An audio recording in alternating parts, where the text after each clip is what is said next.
Know me for my abilities, not my disability.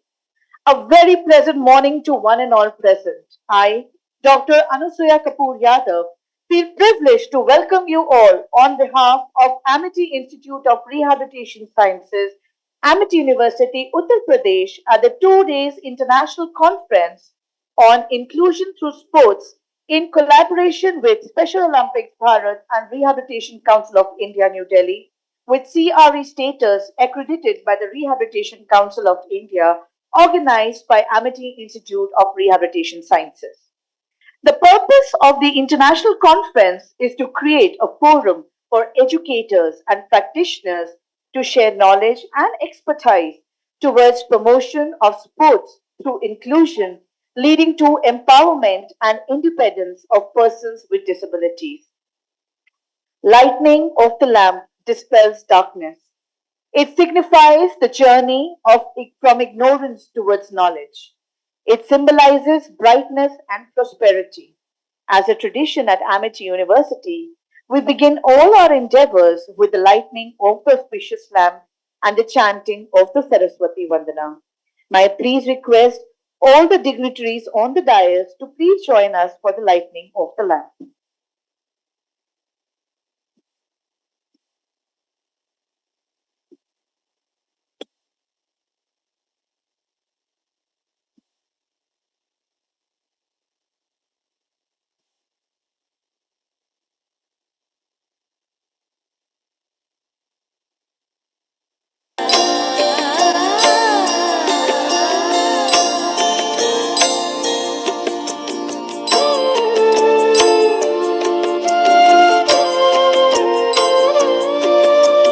शुभं कुरुत्वं कल्याणम् आरोग्यं धनसम्पदः शुभं कुरुत्वं कल्याणम् आरोग्यं धनसम्पदः शत्रुबुद्धिविनाशाय दीपज्योतिर्नमोऽस्तु ते दीपज्योतिर्नमोऽस्तु ते शुभं कुरुत्वं कल्याणम् आरोग्यं धनसम्पदः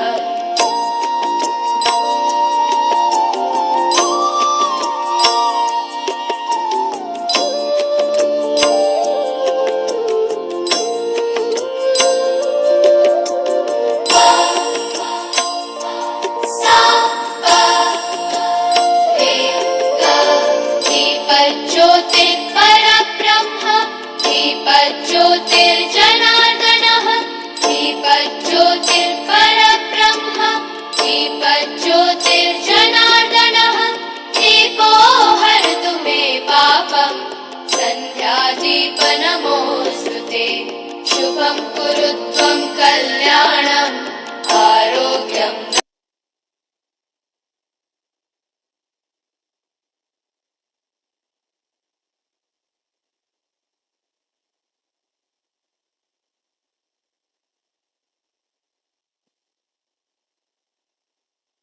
With immense respect, we wish to offer our sincere gratitude to our respected founder, Sir Chairman AKC Group, Dr. Ashok A. Chauhan. Without his guidance and blessings, this international conference would have not been possible.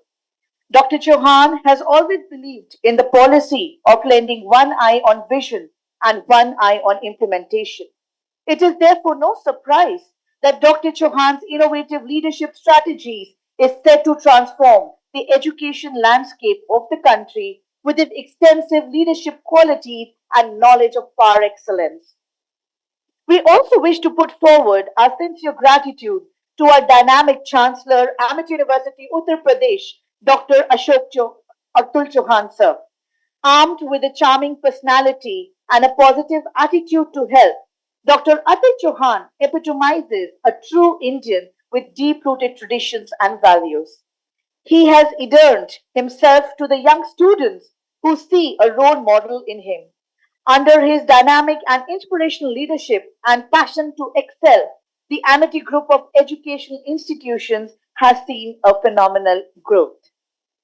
May I now please invite and request Professor Dr. Jayanti Pujari, Dean and Director, Amity Institute of Rehabilitation Sciences, Amity University, to kindly welcome the August gathering and give an overview of the International Conference on Inclusion through Sports. Professor Dr. Jayanti Pujari, please.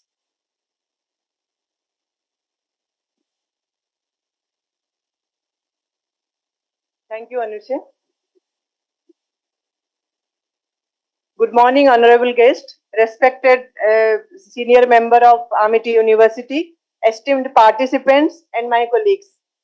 On behalf of Amity Institute of Rehabilitation Sciences, Amity University, I would like to express my sincere gratitude and welcome you to this important conference on inclusion through sports.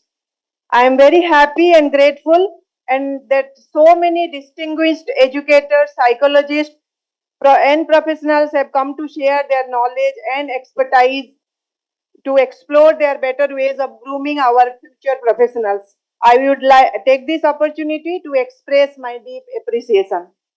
Before I begin, I would like to place on record my heartfelt gratitude to Almighty and to our Honorable Founder President and Chairman AKC Group of Companies, Dr. Ashok K. Chauhan, who has deep passion for developmental disability and had established Amity Foundation for Developmental Disability. And Sir inspires us to make it the world-class center for developmental disability in terms of research, training, and education. My heartfelt gratitude to our Chancellor, Sir, Dr. Atul K. Chauhan, Sir, for his commitment, passion, and concern for students with disability. Sir takes personal interest and ensure appropriate support system to provide them in Amity University. I also place on record my heartfelt gratitude to Honorable Dr. Malika Nadda, Madam, President Special Olympics Bharat, who has graciously accepted our proposal for collaboration with Special Olympics Bharat. With great honor, I welcome our chief guest, Dr. Sharanjit Kaur, Chairperson, Rehabilitation Council of India, New Delhi. Madam has dedicated her whole life solely for the upliftment and empowerment of the special children and has given best 30 years of her life to this noble cause. Welcome, ma'am. Thank you for accepting our request and gracing the inaugural.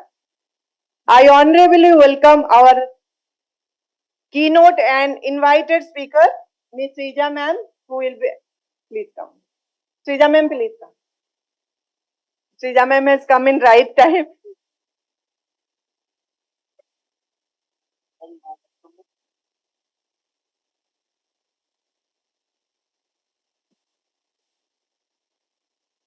I honorably welcome our keynote and invited speaker, Ms. A. Srija ma'am, Economic Advisor, Ministry of Education, Government of India, and Mr. Deepak Natali, Regional President of Managing Director, Asia Pacific, who will be online with us. I welcome Ms. Chitra Shah, President, Special Olympics Bharat, a very committed and dedicated rehabilitation professional with a highly creative mind to empower and uplift the status of persons with disability. Welcome, Chitra. Hearty welcome to our Vice Chancellor, ma'am, Professor Dr. Balvinder Shukla. We are blessed to have such an ardent and globally acclaimed leader who always inspires us with her dedication and commitment and had a great vision and passion to make Amity a totally inclusive university. I welcome you, ma'am.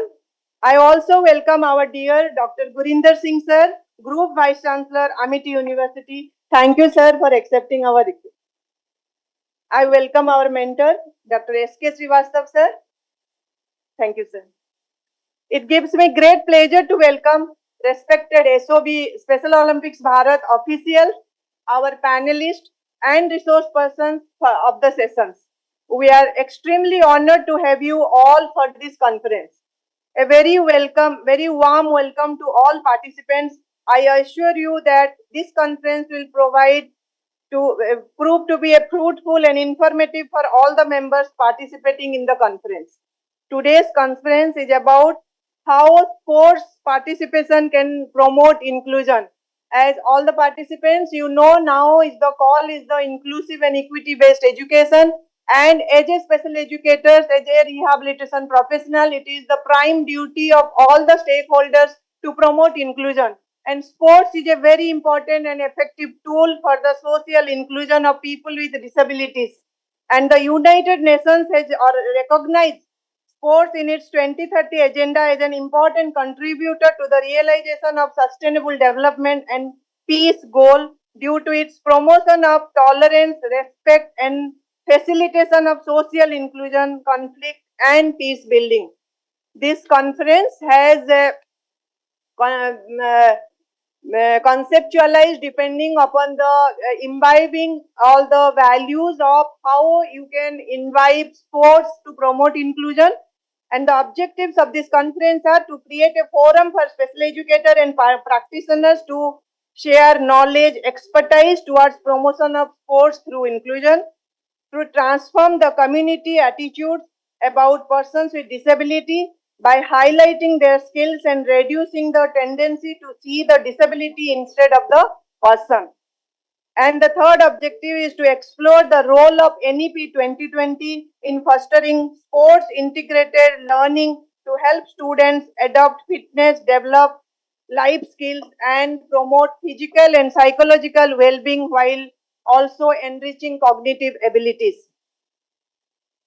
Let's give me a brief description of the overview of the topics of the conference. However, our panel of experts will further elaborate on the topics. There are 9 sessions with practical hands-on training on developmental sports, and almost all the sessions are very interactive sessions, and it will really raise all the queries. Whatever you want to know about the sports, the conference will provide you. And participants, I am happy to inform you that there is hands-on training on the developmental sports both the days in the afternoon session, which will definitely give you a experiential learning, which you can practice along with your students, for the students with disability. And I am sure this conference will truly exude the diverse spirit and will be an immense success. I hope you will have a most productive 2 days of interesting and stimulating deliberations. I sincerely wish that this conference will be great success, not only as a chance to share knowledge and experiences in education and training of persons with developmental disability, but also as the beginning of a long and fruitful cooperation and friendship among fellow educators devoted to the most meaningful and worthwhile task of teaching and training persons with developmental disability. I would like to conclude by saying the only true disability is the inability to accept and respect differences. And Amity University accepts and celebrates the differences and diversities. You all must have been seen a very good quote about inclusion, that they say diversity is a fact, equity is a choice, inclusion is an action, and belongingness is an outcome. I must say diversity is having a seat at the table, inclusion is having a voice, and belongingness is having that voice we heard. I welcome once again and thank you very much.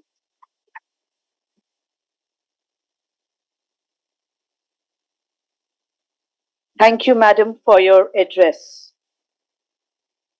We wish to present sapling and memento to our most distinguished guest as a token of gratitude.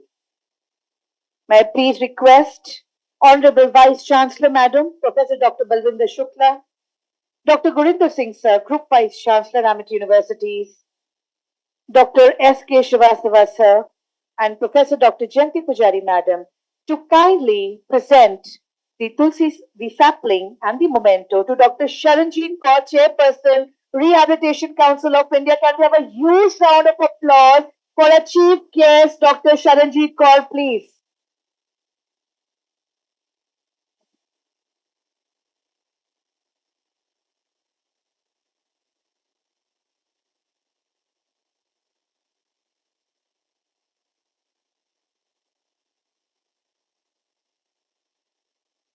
Thank you, Madam, for your gracious presence today here.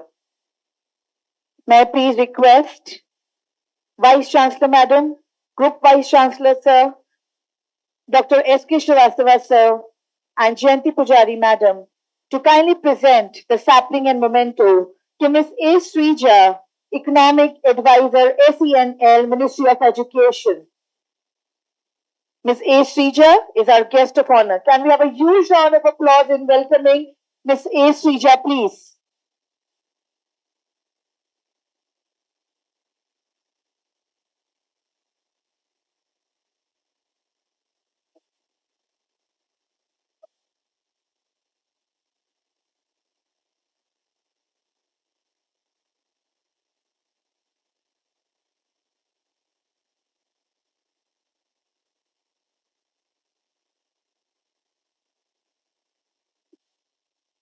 May I request Honorable Vice Chancellor Madam, Group Vice Chancellor Sir, Dr. S.K. Shrivastava Sir, and Professor Dr. Jayanti Pujari Madam to kindly present a sapling and the memento to Ms. Chitra Shah, Vice President, Special Olympics Bharat. Can we have a huge round of applause for Ms. Chitra Shah, Vice President, Special Olympics Bharat?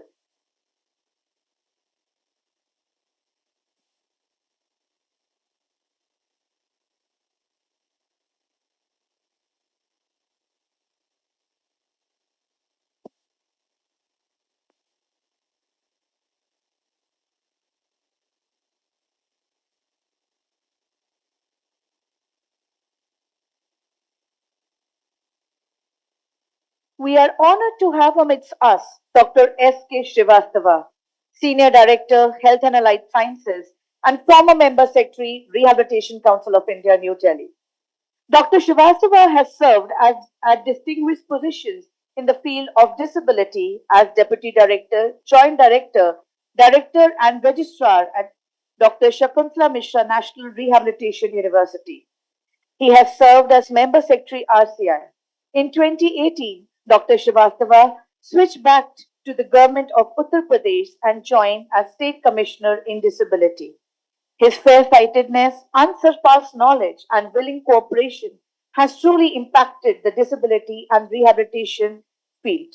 May I kindly request Dr. S.K. Shrivastava, sir, to kindly put forward his address.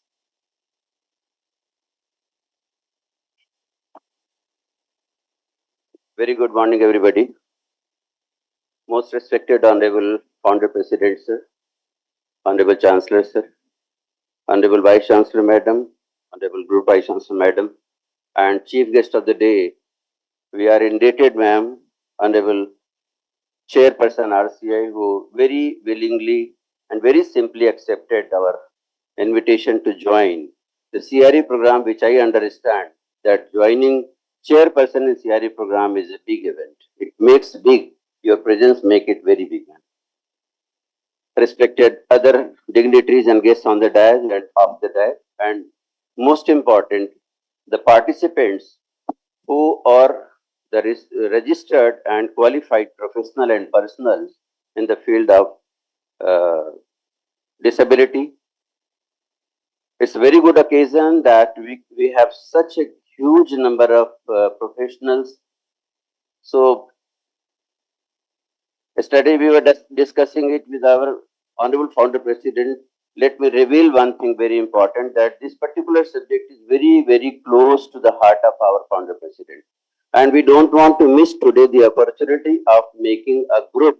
I request Professor Janti Madam to making a group of these professionals so that they can contribute their knowledge, their effort in future for the collaborative research and for anything in the area of developmental disability.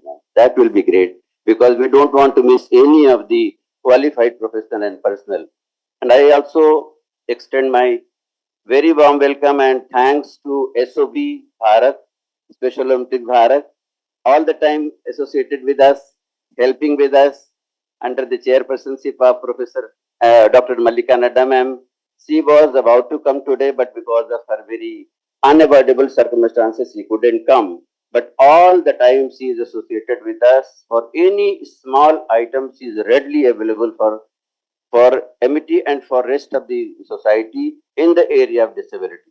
So she is very much passionate and dedicated. I extend my sincere thanks to Malika ma'am and to all her esteemed officials of SOB. Thank you, SOB representatives.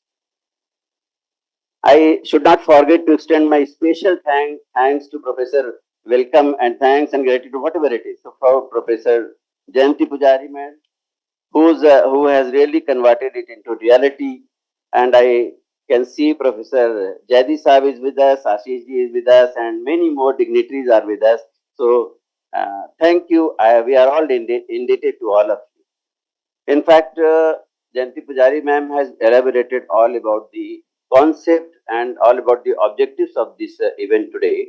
But I personally feel that CRE is of course, is a regular event of Rehabilitation Council of India, being organized by many institutions in the country. But particularly when it comes to MET, we never take it for granted. We never organize the CRE program very lightly or in true spirit. We always do conduct CRE program in true spirit, and we also ensure the transformation of knowledge and discussion during the CRE program. It is not merely the gaining of points, but it is also we ensure that you learn something, and you, when you go back, you can very well analyze the outcome of the participation.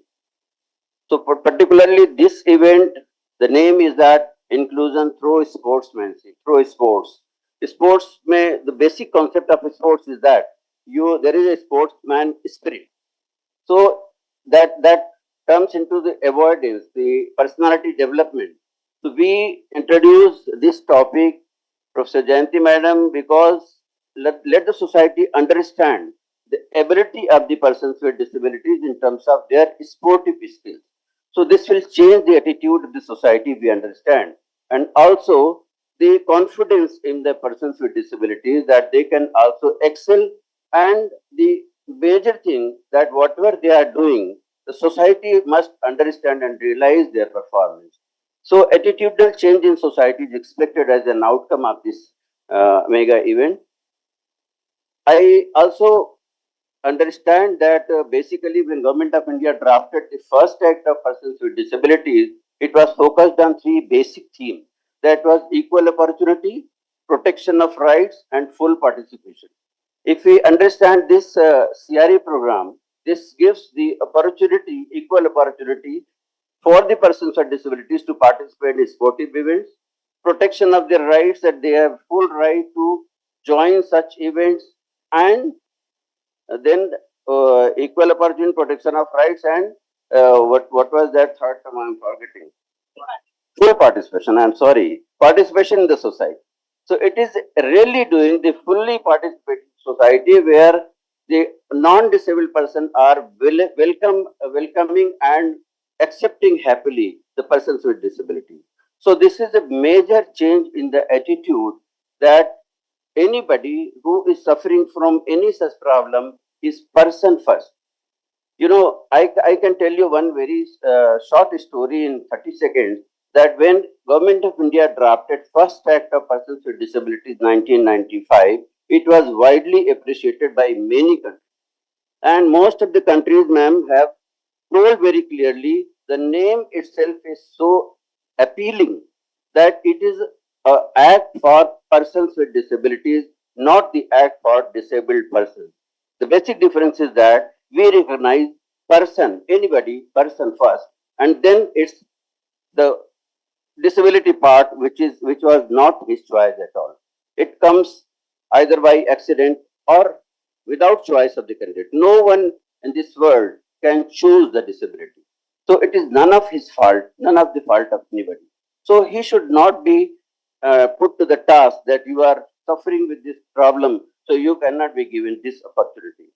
Everybody knows that many persons with disabilities have excelled in the areas where you cannot even imagine that they can do this thing and they can do that thing. Even visually challenged, hearing impaired, and even sometimes mentally challenged persons who are educable have excelled in their field.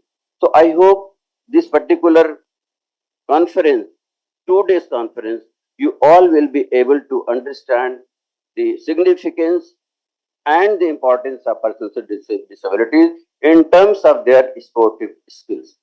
And I appeal and request all of you to share your knowledge in this area. In addition to that, you will also be free at your part to share your otherwise knowledge to eradicate this particular problem, because I personally feel then when we have eradicated deafness by implanting cochlea in the ear, we have reduced and eradicated deafness in some cases.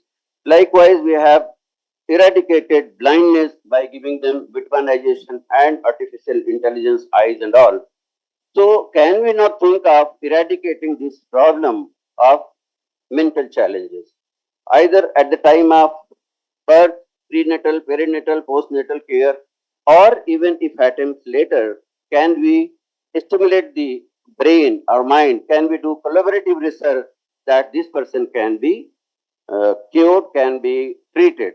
So this is a challenge as on date for this particular segment of disability. I wish all the best to all my participants. I can recognize few faces because I had been in RCI, so met few faces also, and I hope many of you must be knowing me also. So this is good opportunity that we will now closely understand each other. I request again all of you to enjoy and utilize the time to stay here, and any problem just mention without hesitation to my professor and head Professor Jayanti Pujari ji, who will take care of all of you. So enjoy your stay, enjoy your participation. Good luck. Have a nice day. Thank you all. Thank you, sir, for your kind address. We are privileged to have with us Professor Dr. Gurinder Singh, Group Vice Chancellor, Amity University's Director General, Amity Group of Institutions, and Vice Chairman, Global Foundation for Learning Excellence, and Director General, Amity International Business School, who has an extensive experience of more than 26 years in institutional building, teaching, consultancy, research, and industry. He is internationally recognized as a known professor in the area of management and is known in the field of academics as an institution builder, a writer, a professor, distinguished academician, a top class trainer, international business expert, and the champion of the hearts of students. May I please invite Professor Dr. Gurinder Singh, sir, Group Vice Chancellor, Amity Universities, for his kind address, please. Professor Dr. Gurinder Singh, please.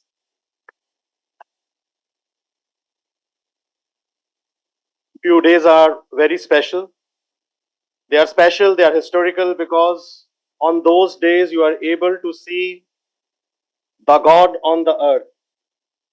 And why I'm saying God on the earth? Because very few people will be able to understand the kind of pain many people have and will be able to cure that pain. Please give a huge applause to Dr. Sharanjit Kaur, who has been able to understand that. One of the leading authorities in this area. She was very successfully doing and taking many initiatives in Canada, in British Columbia. But from the last 30 years, Dr. Kaur thought that she has to come back to India and contribute into the growth of those who need them the most. Give a huge applause once again to her. As a chairperson of Rehabilitation Council of India, I was talking to her and I feel myself very privileged, ma'am, that the way you work, you carry yourself, even few minutes which I had spent with her, they were highly motivational. Last evening, we were talking to our founder president, Dr. Chauhan, who is sending special regards to you. He was saying that there is hardly any person in the world who is able to take those initiatives which have been taken by yourself. Very warm welcome to you. A special mention to Special Olympic Bharat team who is here. We feel really privileged that under the leadership of Dr. Malika Nadaji, who has got lot of affection for MIT family, and similarly we have got lot of respect for her, that we have been able to take many initiatives, though she is personally not here. Please convey our regards and respect to her, and our founder, Dr. Chauhan, our chancellor, all of us, we are very thankful that she accepted to be a part of the initiatives which MIT is taking. Thank you so very much. We have with us Ms. Sirja, Economic Advisor, Ministry of Education, Government of India. The more I read your biodata and the significant contribution you have made, I must say that we are really privileged that you are a part of this conference. Similarly, Mr. Deepak Natali, who is joining us online, and also we have Dr. Chitra Saha with us. I was reading her biodata. What a wonderful work you have done by founding a special organization in Pondicherry, which is not only guiding hundreds and thousands of people in this area, but also making it a point that they have a meaning in their life. My heart goes to Dr. S.K. Srivastava, Senior Director, Vice President, and Advisor at the Founder President's Office, and Dr. Janti Pujari, Director of this institution, who's so ably taking many initiatives. Ashish ji is there, who has got us many initiatives in this area, and very senior member. I can see DJs, Director Generals, about 12 Vice Chancellors. We have got 12 universities. All of you, are very warmly welcome in this very important event which we are organizing. MIT is a dream child of our founder, Dr. Chauhan, who has got a very special affection towards the needs of the kids who need us the most.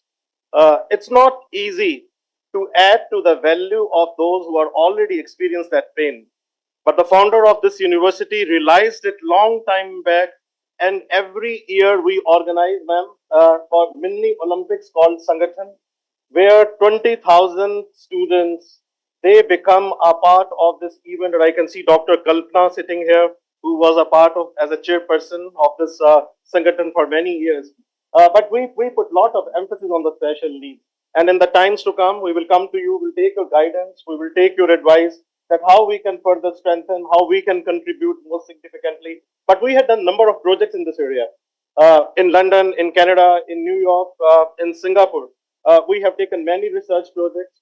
We have been working with the governments. And I think those are the areas we would like to explore. I will stop here, but with a very small clipping which says that if you are able to cure the pain of someone, you are contributing to the humanity. If you are able to involve people, you are contributing to the humanity. Many times God doesn't come on the earth, but he comes through some people like those who are sitting on the stage to contribute it into the life of all those. There's a very famous couplet of Iqbal which defines what religion is, and I'm going to quote it here. किसी भूखे को खिला रोटी कि ये ईमान है तेरा, किसी प्यासे को पिला पानी कि ये ईमान है तेरा, किसी दुखिए के दुख दूर करना भी इबादत है, पराई आग में जलकर मरना भी इबादत है किसी नाशाद को फिरशाद कर देना, इबादत है किसी बर्बाद को आबाद कर देना. And that has been the philosophy of Dr. Chauhan, our founder, our MIT. Please enjoy this clipping, and this shows that there are accidents which will happen, but there are people who will come out of those accidents, and the people like those who are on the stage and MIT and also Special Olympic Bharat, they are going to contribute. Thank you so very much. It was a pleasure talking to you.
still and wait here in the silence Far ahead and the big till scene happens. you come and sit a while with me. You raise me up so I can stand on mountains. You raise me up to walk on stormy seas. I am strong when I am on your shoulders. You raise me up to more than I can be.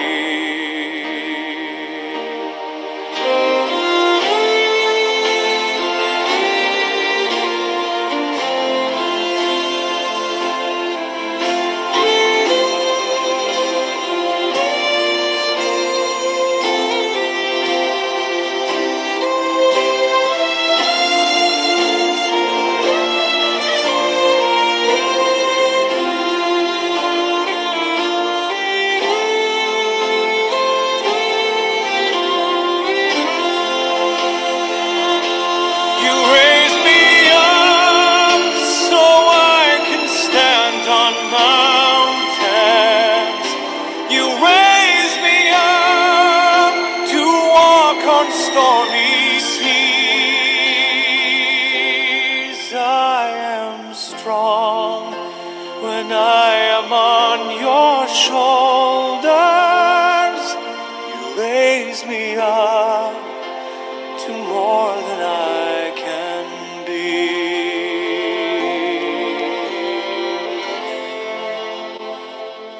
You raise me up so I can stand on mountains. You raise me up to walk on stormy seas.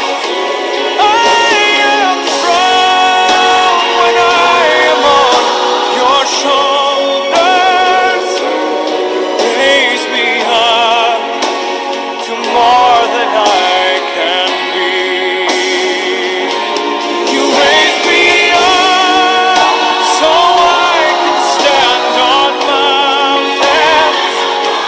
You raise me up to walk on stormy seas. I am strong when I am on your shoulders. You raise me up to more than I can be. President and don't give up. Let's give a huge applause to Rehabilitation Council of India, You who's raise doing a wonderful me work. Thank you so much. up. Thank you so much, sir, for your kind address and such an inspirational and a motivational video. We are extremely honored to have amidst us Professor Dr. Balvinder Shukla, Madam, Vice Chancellor, Amity University, Uttar Pradesh, and Professor of Entrepreneurship and Leadership. Dr. Shukla has worked with some of the most prestigious institutions in the world, including Queen's University, Bloomington State University, British Petroleum, Delhi University, IIHT Systems, and the Schmidt Group. Dr. Shukla, in the true sense, is an institutional builder. She is on the advisory board of many companies and is a member of several professional bodies and is closely associated with many CSSR projects. Dr. Shukla is a strategist, institutional builder, mentor, and an inspirational leader and a relationship builder, along with being an avid researcher, teacher, trainer, and entrepreneur. It is her special love and affection which has helped Amity Institute of Rehabilitation Sciences strive towards excellence for social upliftment of the society. May I feel privileged to invite our honorable and dynamic Vice Chancellor, Professor Dr. Balvinder Shukla, Madam, to kindly address the august gathering, please.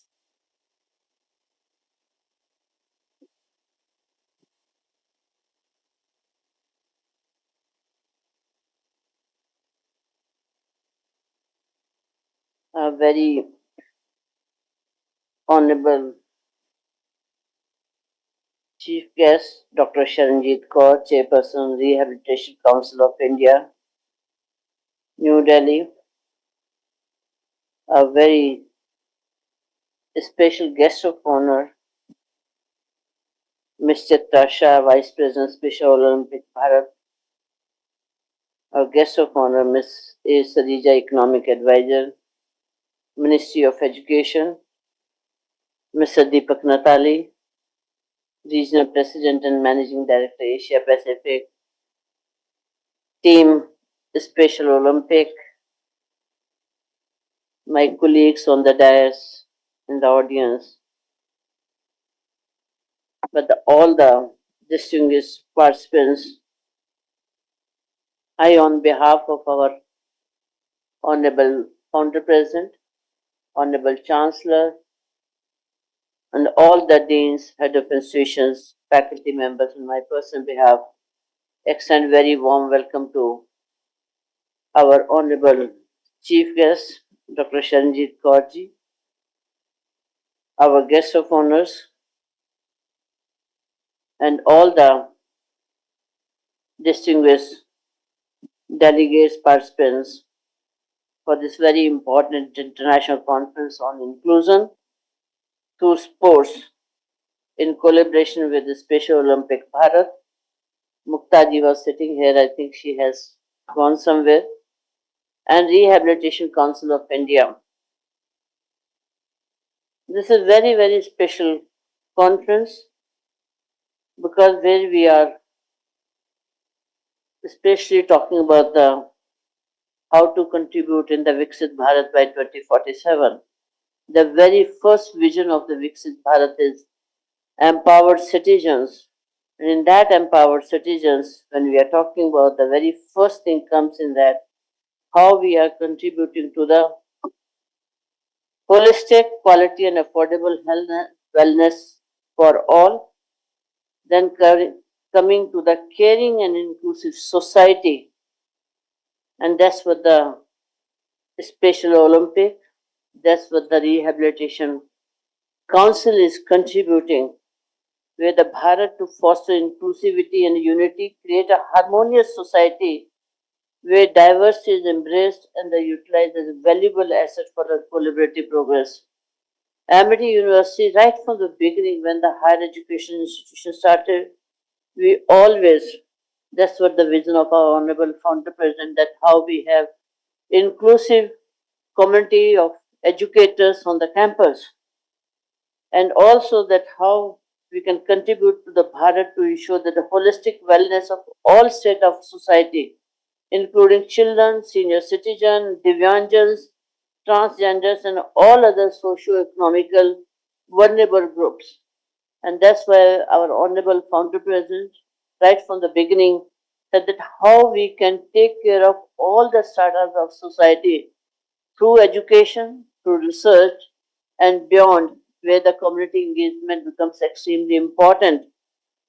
The sports education was the part of the higher education right from the beginning, and we had the sports became extremely important. Started the organizing the mini Olympic for last 25 years or so, and I can see where Dr. Gurinder Singh, our group vice chancellor, who was the first chairman of the Sangathan, then Dr. Kalpana Sharma, played the role of the chairperson Sangathan for many years, and also she contributed immensely when it comes to the research for the Divyanjans and especially the Special Olympics. The Dr. Pujari and the Dr. Kalpana Sharma, when they put up the joint research proposal and conducted that research proposal. Today, when we see that Amity universities in big way has been engaged with the Special Olympic for organizing the various activities, whereas the sending our teams to recently to the Berlin with under the president Mrs. Nadda ji and the entire team from the Special Olympic, when the participants were there for 5 days at Amity universities and for the initial preparation. So I'm very, very thankful to one side to Special Olympic giving that great opportunity to Amity University At the same time, I'm extremely thankful to the Rehabilitation Council that they have almost all the programs of RCI are today at the Amity universities, and we are especially privileged to have uh, we welcome Dr. Silvamurthy, our President of Science and Technology. So especially we are privileged to have the special education programs, because that is the one which is extremely important, that how we can help the to various communities, and especially who are the special needs, providing the right kind of the educator, the school educators who can take care of the special needs children. And the Amity Institute of Rehabilitation Sciences under the headship of Dr. Janti Pujari has been doing the mammoth task, providing the right kind of the educators for the schools, as well as conducting the varied kind of the scholarship which are directly focusing on the special needs children. I'm very happy to share, ma'am, with you in our university. Being the inclusive university, we have more than 40 special needs children, where not only the head of institution and their faculty members are taking care of their special needs, but Dr. Pujari and her institution are the mentor for these special needs children, and therefore every month they meet the children and see what kind of the academic or other needs are there which are not being met properly, so that our faculty from the Amity Institute Rehabilitation, they talk to the faculty member, they talk to the program leader, they talk to the head of institution, and ensure that the special needs children are progressing academically along with the normal students. So this university is an inclusive university, taking care of the needs of the all kind of the students. We have the right from the whether the students who are the physically disabled, having the providing the infrastructure apart, in addition to the examination or academic needs, where also we are providing the all kind of the support facility to the students. And I am sure this today's conference, which we are organizing, is not only all the participants are going to benefit from this by gathering the knowledge, acquiring the knowledge, but most importantly, building the relationship which will be the handy for them for all times to come, for research, collaboration, as well as exchanging the experience how to take care of the students of the special needs. We are very privileged that our Amity School of Physical Education, our Amity Institute of Rehabilitation Sciences, they are organizing many activities jointly around the year to take care of the. We have the Unified Club also in the university, which brings all these students of the special needs to organize the special activities from them, right? Whether it is the Diwali Mela, whether the club activities, whether the sports activities or academic activities, helping the student to integrate with the rest of the students. I'm sure this conference will also help building the relationship between the Amity researchers as well as the researchers from the outside, so that together we can work to contribute to the nation building, the dream of the Viksit Bharat by 2040. So for that we have to work every year, reaching the goals of every 5 years, and ultimately achieving the goal of where the India to be the Wish Bandhu by 2047. But for that, the sports are going to play extremely important role. Muktaji, I was remembering you because the way you have contributed in the Special Olympic, and especially collaborating with the Amity right from the beginning, for the research and the other activities. So thank you so very much. And we are and so we look forward from this conference by the next year when we organize this conference, many milestones we have achieved, and especially setting those milestones and working on those milestones which are for the Viksit Bharat. Our honorable founder president have, when the education institution was started, at that time he dreamt that India will be the superpower by 2030, and through research, education, and beyond, the community engagement was extremely important. And today we are seeing that the Viksit Bharat vision and what the founder president has envisioned way back in 1995 and so, That's so much is aligned, and Amity's education was focusing only on the Viksit Bharat.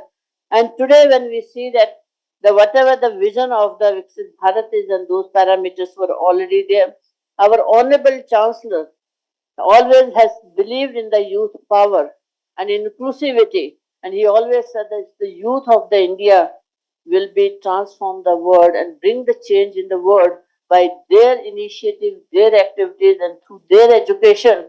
And today, when we see the last vision of the Viksit Bharat, and there we are talking about the India to be the Vishwa Bandhu, and how much the vision of our honorable founder president, how the vision of our honorable chancellor are aligned with the our what the Viksit Bharat's vision are there. I think together all of us under the leadership of our chief guest, Sharanjit Kaurji, and all the and our honorable founder and chancellor, I think we all can achieve that goal.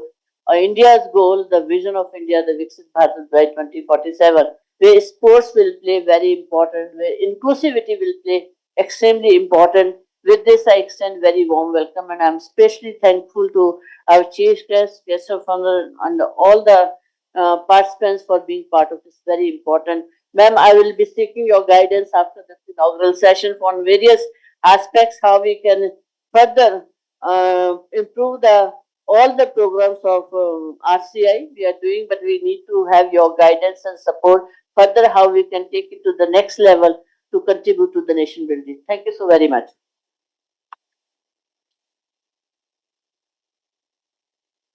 Thank you, madam, for your enlightening and visionary thoughts. We are privileged to have with us our guest of honor, Ms. A. Srija, Economic Advisor, SELN, Ministry of Education, Government of India. Ms. A. Srija is an Indian Economic Service Officer of 1996 batch, presently working as an economic advisor in Department of School Education and Literacy.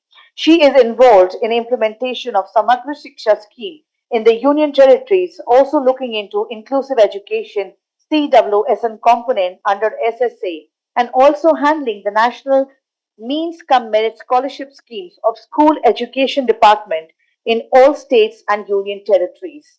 She is largely worked in the social sector, and area of specialization include agriculture, education, labor and employment and skill development sector. With a huge round of applause, may we please invite for the address Ms. A. Sija, Economic Advisor, ACNL, Ministry of Education, Government of India.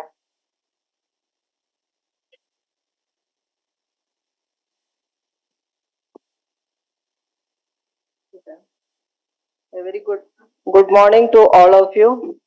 Uh, Firstly, I would like to thank Dr. Jayanti Pujari, Dr. S.K. Srivastav, Dr.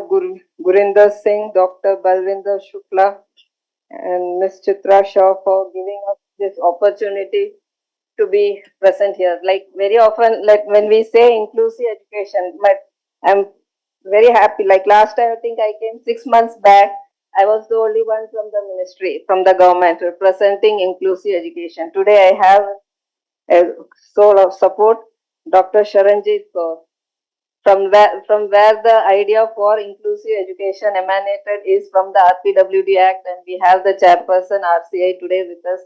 That itself is a big achievement in inclusive education. So, Amity University, thanks to you for calling, madam, and to be present here on this important occasion. And before I think the theme today is national education policy. In the ministry, as you know, our national education policy, where when we have a separate chapter devoted to inclusiveness, and it emanates from the RPWD Act 2016, which again has its provisions have been covered in the RTE Act, Right to Free and Compulsory Education 2009. So all our interventions are based on two right-based acts, but I wouldn't say that we have reached 100% saturation. We are in the process.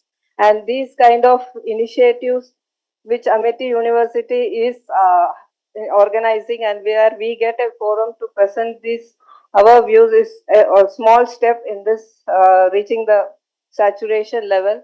And when we say inclusiveness, now here I'm very happy that all the participants are into it and they are understanding the subject well. But very often in our ministry back, it would be like there will be only one person talking about it, the rest, oh, it's CWSN. Means inclusive becomes an exclusive. It's a matter related to CWSN. Now, at least in this forum, that kind of reception won't be there. We have a gathering who collectively understands the need for children with special needs. So, with this background, let me just highlight on some of the interventions that the ministry is doing. All our policy interventions are reaching the field through the Samagra Shiksha scheme, which I think most of you are aware of. And there we have a separate component where we devote exclusively for inclusive children. So we have a component called student-oriented interventions through which the identified CWSN children are provided teaching learning materials, aids and devices. Then they are given transport and escort assistance as required and they are given exam accommodations. Then children with multiple disabilities are given home-based education. And we also provide support for block level identification camps, which is to be done by at the block level by the state governments for identification of more children belonging to the special needs category. So as on date, we have only 22 lakh children who are identified, and this number is not the, I won't say we have reached, we have identified, the process is ongoing. This is as per our UDICE data 2021-22. So we are looking forward to this year. We have started a new initiative where we will be working in convergence, and that's the first step. I see Madam here, Dr. Sharanjito. At the field level, what we need is when we go for the block level identification camps, they think it is only an education ministry's job. No, if we need a social welfare department participation, we want the health department participation. Now, a general teacher in the school can only identify this child has some disability or some difficulty in going and tune with the rest of the students. So those children are identified, they are taken to the block level camps. Now we have to request the doctor to come. The doctor doesn't come on their own. They don't think it as it's their part of their duty. So that is where the convergence with the health department is required. Here we have the Rashtriya Bal Swasthya Karikram, which is implemented by the Ministry of Health and Welfare. They also have a mobile unit which goes to the schools to identify disease and development delays in children. So if these two are working in convergence, then the general teacher will identify the first level of screening and then the health department can take over to identify the exact disability, certify the disability, so that after that the education ministry's interventions are targeted to the children who are requiring these needs as per their disability. Like if a child is deaf, then we have to give them those kind of teaching learning materials. For a blind child, it's different. For a visually, hearing impairment, it's different. So the interventions differ depending upon the type of disability. So this is where health department's convergence is required at the block level. Similarly, finally, we now have the UDID card where we want the social welfare department is also to come in. So once a child gets a UDID card, then for 5 years the card is valid. So this convergence at the field level will facilitate in smooth implementation of all the interventions that the three ministries are planning for children with special needs. So inclusiveness in its true spirit will come when these three departments are working in convergence at the field level. And right now, this financial year onwards, we have already had a set of meetings with the three departments and we are moving in that direction. As was said by Dr. Balvinder Shukla, in a Viksit Bharat, we want that all our children with disability is not identified as a disabled person, rather as a person who is contributing to the development. So, from that context only, we are working towards it. Apart from this, in NCRT, we are developing a lot of digital interventions wherein teaching learning materials reach children in a digital mode and as well as according to their disability wise. So we have a Precious app, which is a mobile app which can be used by the general teacher for identifying the disability. It can also be used in a physical form. Then we have the Pathshala portal where we have the textbooks in audio as well as visual form which the children can access. Then we have the NIOS, this is National Institute of Open Schooling. They have come up with, they have gone to the extent of even having sign language as a secondary language subject, which students can choose and learn sign language. Now here I see some of our friends are in their communicating in sign language. Now they are not able to hear what we are saying and we are not able to understand what they are saying.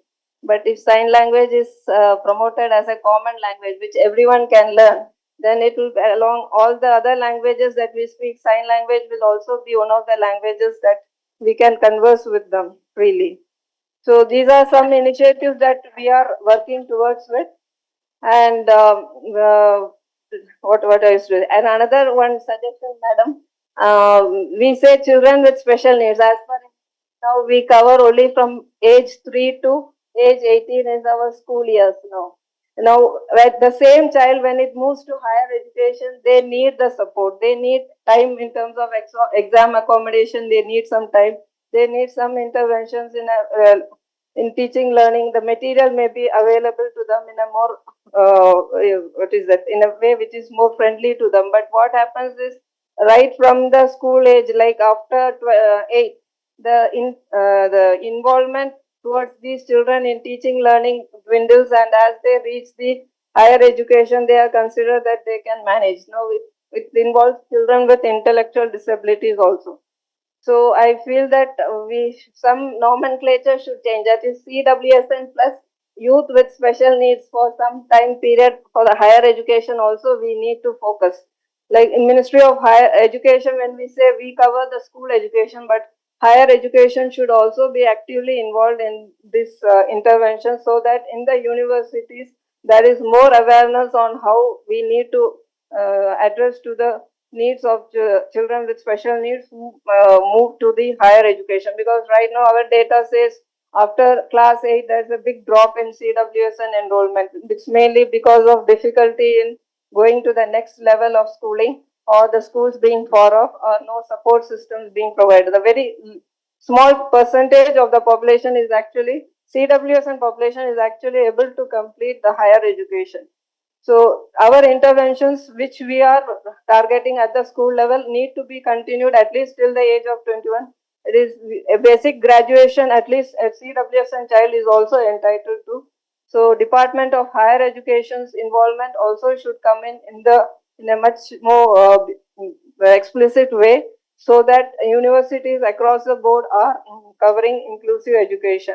And lastly, if I not the least, without Special Olympics Bharat, my presence here is, I won't be there. They have been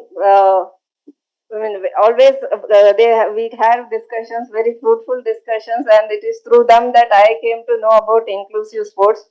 All of you are experts here. My involvement in this is for the past 1.5 years, and Special Olympics Bharat has been introduced me to the inclusive sports. And this year, Samagra Shiksha, we have asked the states to send in proposals for inclusive sports. Most of the states have given, we have given the provisioning also. Now it's for SOB at the state level as well as at the state to coordinate and get it done. So we will also facilitate in holding a workshop and promoting awareness on these inclusive sports in the coming months. With these viewers, I would like to thank you. Thank you all. Thank you, madam, for your kind address. Moving ahead, we have with us virtually joined Mr. Deepak Natali, Regional President and Managing Director, Asia Pacific SOI. Mr. Deepak Natali oversees program operations in 35 countries across the Asia Pacific. Mr. Deepak has been involved in the Special Olympics movement since 2006, first with the Europe Eurasia region before he joined Asia Pacific region in 2013.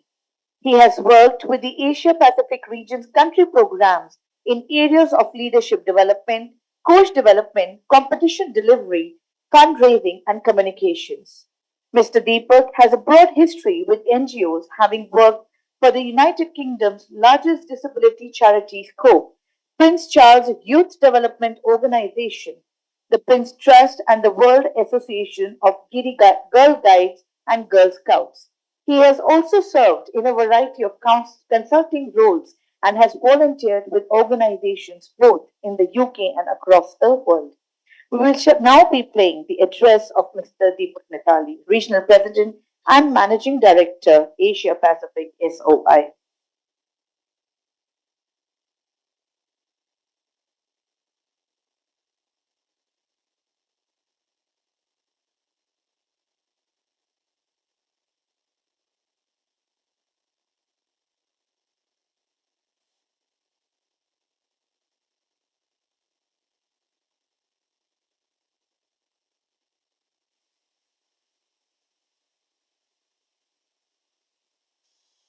Dear distinguished guests and respected participants, my name is Deepak Natali and I'm the President and Managing Director of Special Olympics Asia Pacific.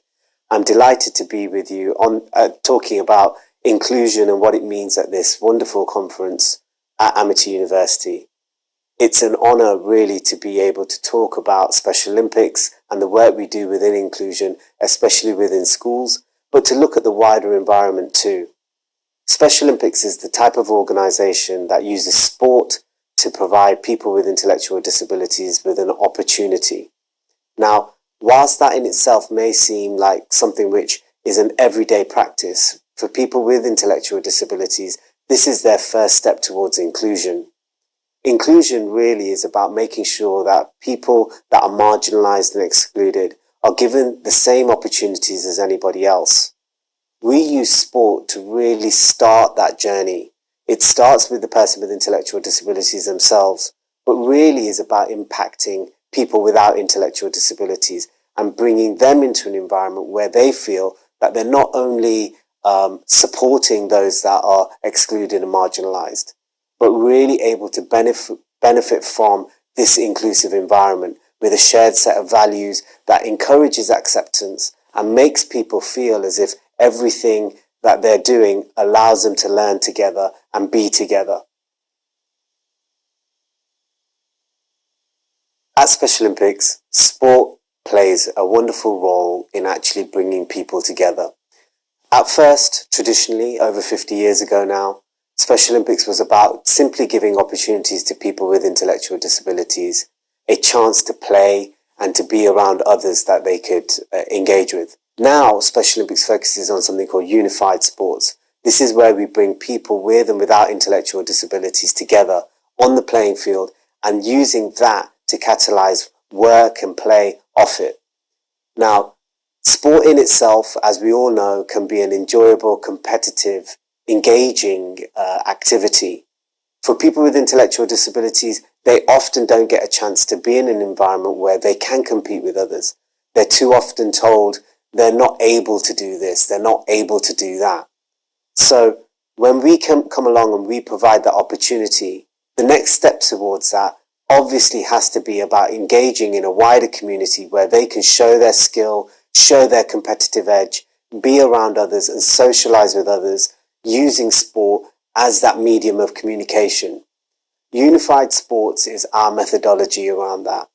If we're able to provide opportunities for people to feel that they can contribute on a wider stage together on the playing field, surely that will lead to additional ways in which we can interact and bond together off it. The next step for us is to take unified sports and put it into a school environment. This way we know that students with and without intellectual disabilities can learn to play alongside each other and take that into the wider school environment. Now, inclusion in schools is incredibly important. Something like almost 50% of disabled people are unlikely to access school. And we also know that they're 3 times more likely to be bullied within a school environment. Now, what that suggests to us is that if we're going to create an inclusive environment, we need to start on a playing field or a level playing field where everybody feels included. And that's where sport comes in. If we're able to use sport in the right way, it can actually act as that catalyst that we're looking for to make people change their attitudes, to make people realize that being accepting can create a more value-led society where everyone feels as if they can contribute. For us, inclusive education is a means to make sure that systemic change can happen. But this can't really happen without the institutions themselves really embracing what inclusion means. This is where we're asking for everybody to change attitudes. So it's not just the student body, but it's the entire school policy process and system. In that way, we know that each school can actually foster a culture where everybody feels as if they can add value and they can be a part of something which is wider than them themselves. For instance, one of the key aspects of making sure that inclusion is a part of schools and education systems is for governments and ministries of education in particular to embrace what inclusion in schools can mean. If we can see a systemic change at that level, then we know that we're not only embracing inclusion at a micro level, but that macro level, which will see inclusion become a part of society. This is why Special Olympics has set up the Global Coalition for Inclusion. This is an endeavour really to bring governments together to see what inclusion really means to each of us in each country, and to look at ways in which policy and practice can come together to make sure people with intellectual disabilities and marginalised communities more generally can access education and wider systems of healthcare or indeed the workplace in order to be able to be included. So we look forward to being able to work with as many different organisations and different institutions, as well as governments and partners across the world, to be able to do that. So with those thoughts, I hope that this is a great overview of what inclusion, sports, and the role that sports plays within inclusion can mean to anybody who has an interest in this topic. I know that all of you here today are very much interested in what inclusion means to each and every person. What I hope this will do is inspire discussion and debate over the next few days that will allow you to really see how you can take practical steps towards inclusion in the future. Finally, I'd like to leave you with a short video made by our athlete in Papua New Guinea, Pauline Paul, who really looks at what inclusion means to her in schools, and what quality education can mean for people with intellectual disabilities everywhere. I thank you for your time, and I look forward to hearing from you and understanding more about how this conference went in the future. Thank you.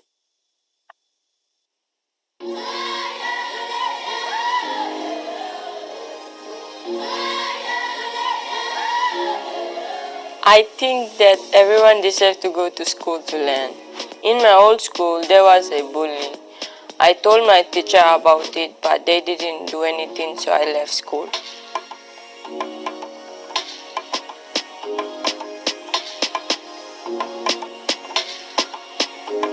I needed a different environment where I am comfortable because I want to continue learning and finishing my school.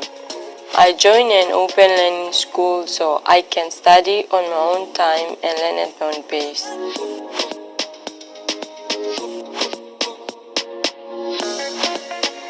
I work at Special Olympics PNG office in accounting and admin. I first joined Special Olympics as an athlete, but now I am also a youth leader and I go to different schools to share my story. The journey has been great for me. I became more confident and found the courage to speak up. When I speak at schools, others who are also bullied come to talk to me. I always encourage them and tell them not to give up. Teachers hearing my story do not know they have students with ID. They ask for resources so they can take better care of their students. Teachers also tell bullies to stop.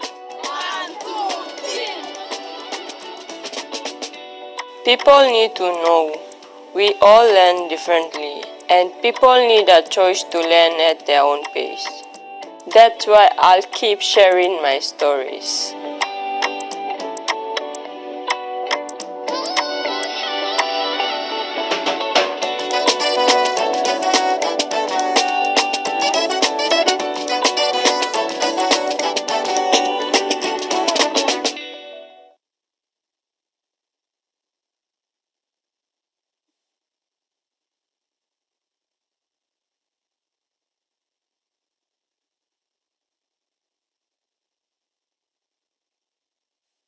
Thank you, Mr. Deepak Nitali, for your presentation.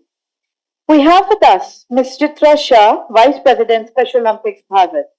Ms. Chitra is a social change leader with 23 years experience of working with children with special needs and other disadvantaged groups. She is passionate about justice and social inclusion with a particular focus on the interaction of gender and disability. She founded the Satya Special School as a safe space for 20 children in 2003 with intellectual disabilities and neurodiversity and expanded to serve more than 1,400 children till date, impacting tens of thousands of people through specialized interventions, advocacy, and other programs, leading a team of 140 working on more than 50 distinct projects towards the social inclusion and people with disabilities. She is the winner of several awards, such as Pride of Puducherry, Shakuntala Sakti National Award, Alert Being Award 2020 for being a good Smartian, to name a few. May I please invite Ms. Chitra Shah, Vice President, Special Olympics Bharat, for a dear space.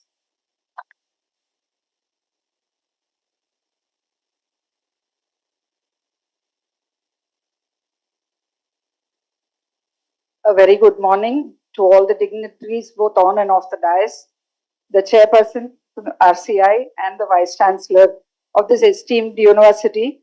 I don't think Special Olympics could have asked for a better partner. I think discussions about inclusion were only boardroom and uh, lunch table conversations.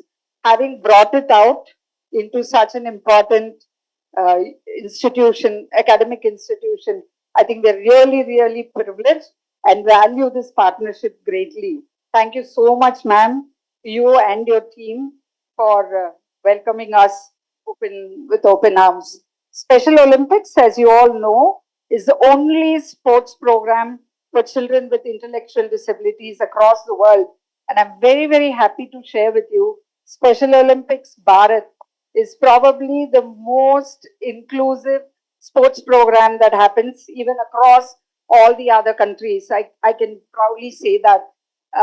The reason being, I think in the recently completed World Summer Games in Berlin, I can tell you that somebody from a very, very unknown rural village in Pondicherry was able to participate, not just participate, but also come back winning a gold medal. When we landed in Chennai, I remember the mother walked up to me and said, I never wanted this child. People told me to go and leave it in an orphanage or in an institution. You gave me the courage to hold on to it. And today I'm very, very proud to say that he is one of the role models for other children and other people, not just with intellectual disability, but also neurotypical development children. And that is the power of Special Olympics and the inclusion through sports that we're going to talk to you about, I think, in the next 2 days. It is not just a sports event. We are talking about a young athletes program which looks at children from 2 to 8 years.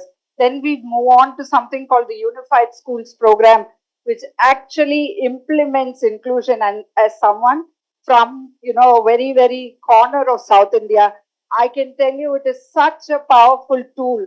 Today, when we go into mainstream schools, children welcome us because they understand how important it is that on a playing field, disability disappears, literally disappears, because you have neurotypical children who have the same ability like somebody who has a so-called disability. And that's why sports becomes such a leveler that someone with or without disability is able to play together, to communicate together in their own language, be it sign language or not, understand each other and be empathetic towards each other. And I think Special Olympics is all about giving everybody an opportunity. And what better way than to do it in this esteemed university? Thank you so much for inviting us, for being partnering with us, and for opening your doors. And I should tell you, I think we couldn't have had a better person than Dr. Jayanti Pujari to bring in, the aspect of research into voluntary organizations. Special schools don't know research, but I think she made it so easy for people like us to understand research. And I think that commitment is what is taking this movement forward, and we are really grateful for this. Thank you all so much. Thank you, madam. It is an immense honor to have amidst us Dr. Sharanjit Kaur. Dr. Sharanjit Kaur currently holds the position of Chairperson, Rehabilitation Council of India, a statutory body of Ministry of Social Justice and Empowerment, Department of Empowerment of Persons with Disabilities, Divyangjan, Government of India. Prior to this, she worked as Vice President and Chairperson, Haryana Welfare Society for Persons with Speech and Hearing Impairment from 2017 to 2023, wherein Honorable Governor of Haryana is the President of the Society. As chairperson of the society, she brought about tremendous changes in work culture of the society and gave from charity to dignity model of rehabilitation. Her vision from charity to dignity lays down a new paradigm in deaf empowerment. This changed discourse envisages the respect and dignitaries that these special children deserve as honorable and productive citizens just like rest of us. Under her stewardship, the society has won 30 state awards, whereas prior to that, society has none such awards to its credit. The society has also been awarded the prestigious National Award for the Empowerment of Persons with Disabilities in the year 2020.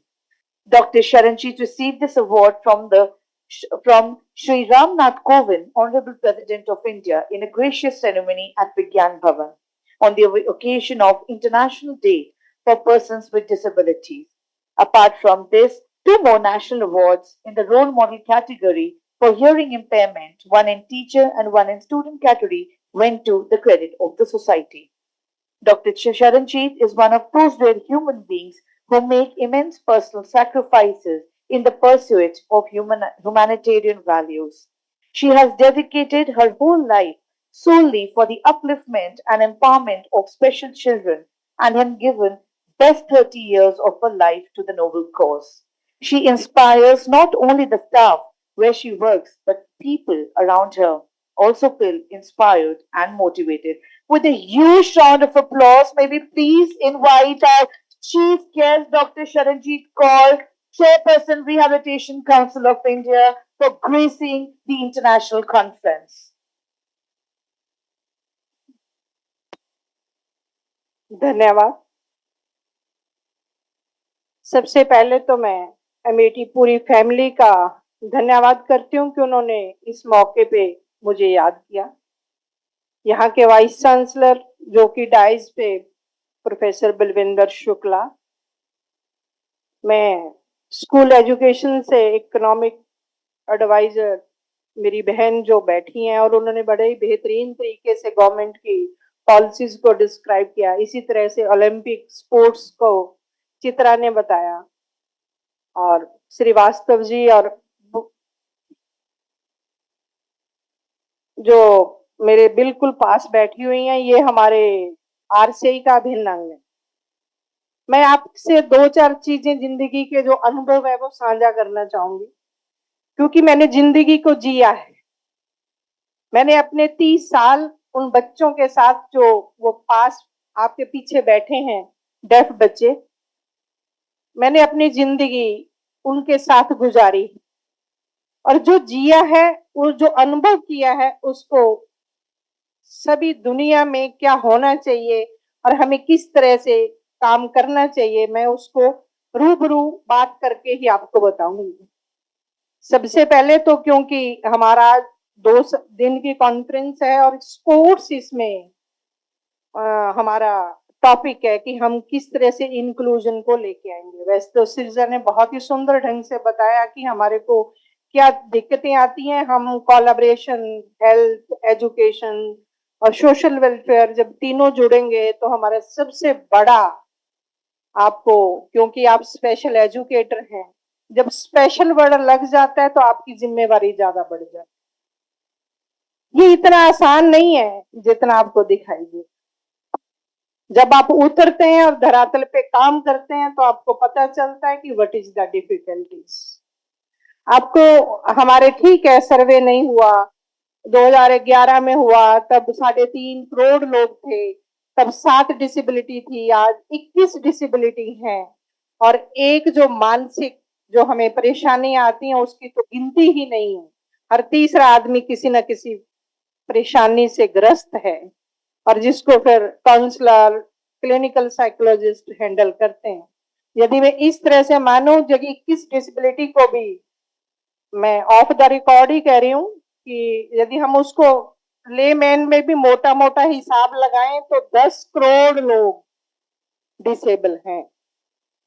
और 10 करोड़ लोग को multiply 3 से कर लें कि जो 3 member घर के हैं उसके माता पिता होंगे, उसके बहन भाई होंगे, तो 30 करोड़ लोग जिनको आप सीधा टारगेट करते हैं। तो आप अंदाजा लगा सकते हैं कि हमारे देश की आबादी कितनी है। अभी तो मैंने इसमें वो जो रोज प्रॉब्लम है, किसी को फैमिली काउंसलिंग की जरूरत है, किसी को किस तरह की जरूरत है, वो तो इसमें इंक्लूड ही नहीं है। तो आप देख सकते हैं कि जो स्पेशल एजुकेटर आज सामने बैठे हैं, जिसमें मुझे देख के और भी खुशी हो रही है कि जो बहनें हैं उनकी संख्या ज्यादा है। और जब किसी हाथ में, किसी देश के हाथ में कमान माँ के हाथ में हो, बहन के हाथ में हो, तो वो देश की सेंसिटिविटी को समझ सकती है कि कैसे हमने, क्योंकि एक माँ को दर्द पता होता है कि उसके बच्चे को कहाँ परेशानी होती है। कल को आप, आज आप स्पेशल टीचर हैं, कल को आप माँ बनेंगी और आप वो दर्द, क्योंकि आपको ऐसे इंस्टीट्यूशन से, क्योंकि इंस्टीट्यूशन आपको उस तरह से परिपक्व बनाएंगे कि अब जब उतरे तो आपके दिमाग में कोई ऑब्जेक्टिव होना चाहिए। ये नहीं है कि मुझे नौकरी चाहिए, ऐसा नहीं है। रोजी रोटी बहुत जरूरी है, पर आखिरी में आदमी क्या चाहता है? जब मैं सब कुछ कर लेता हूं तो मुझे क्या चाहिए?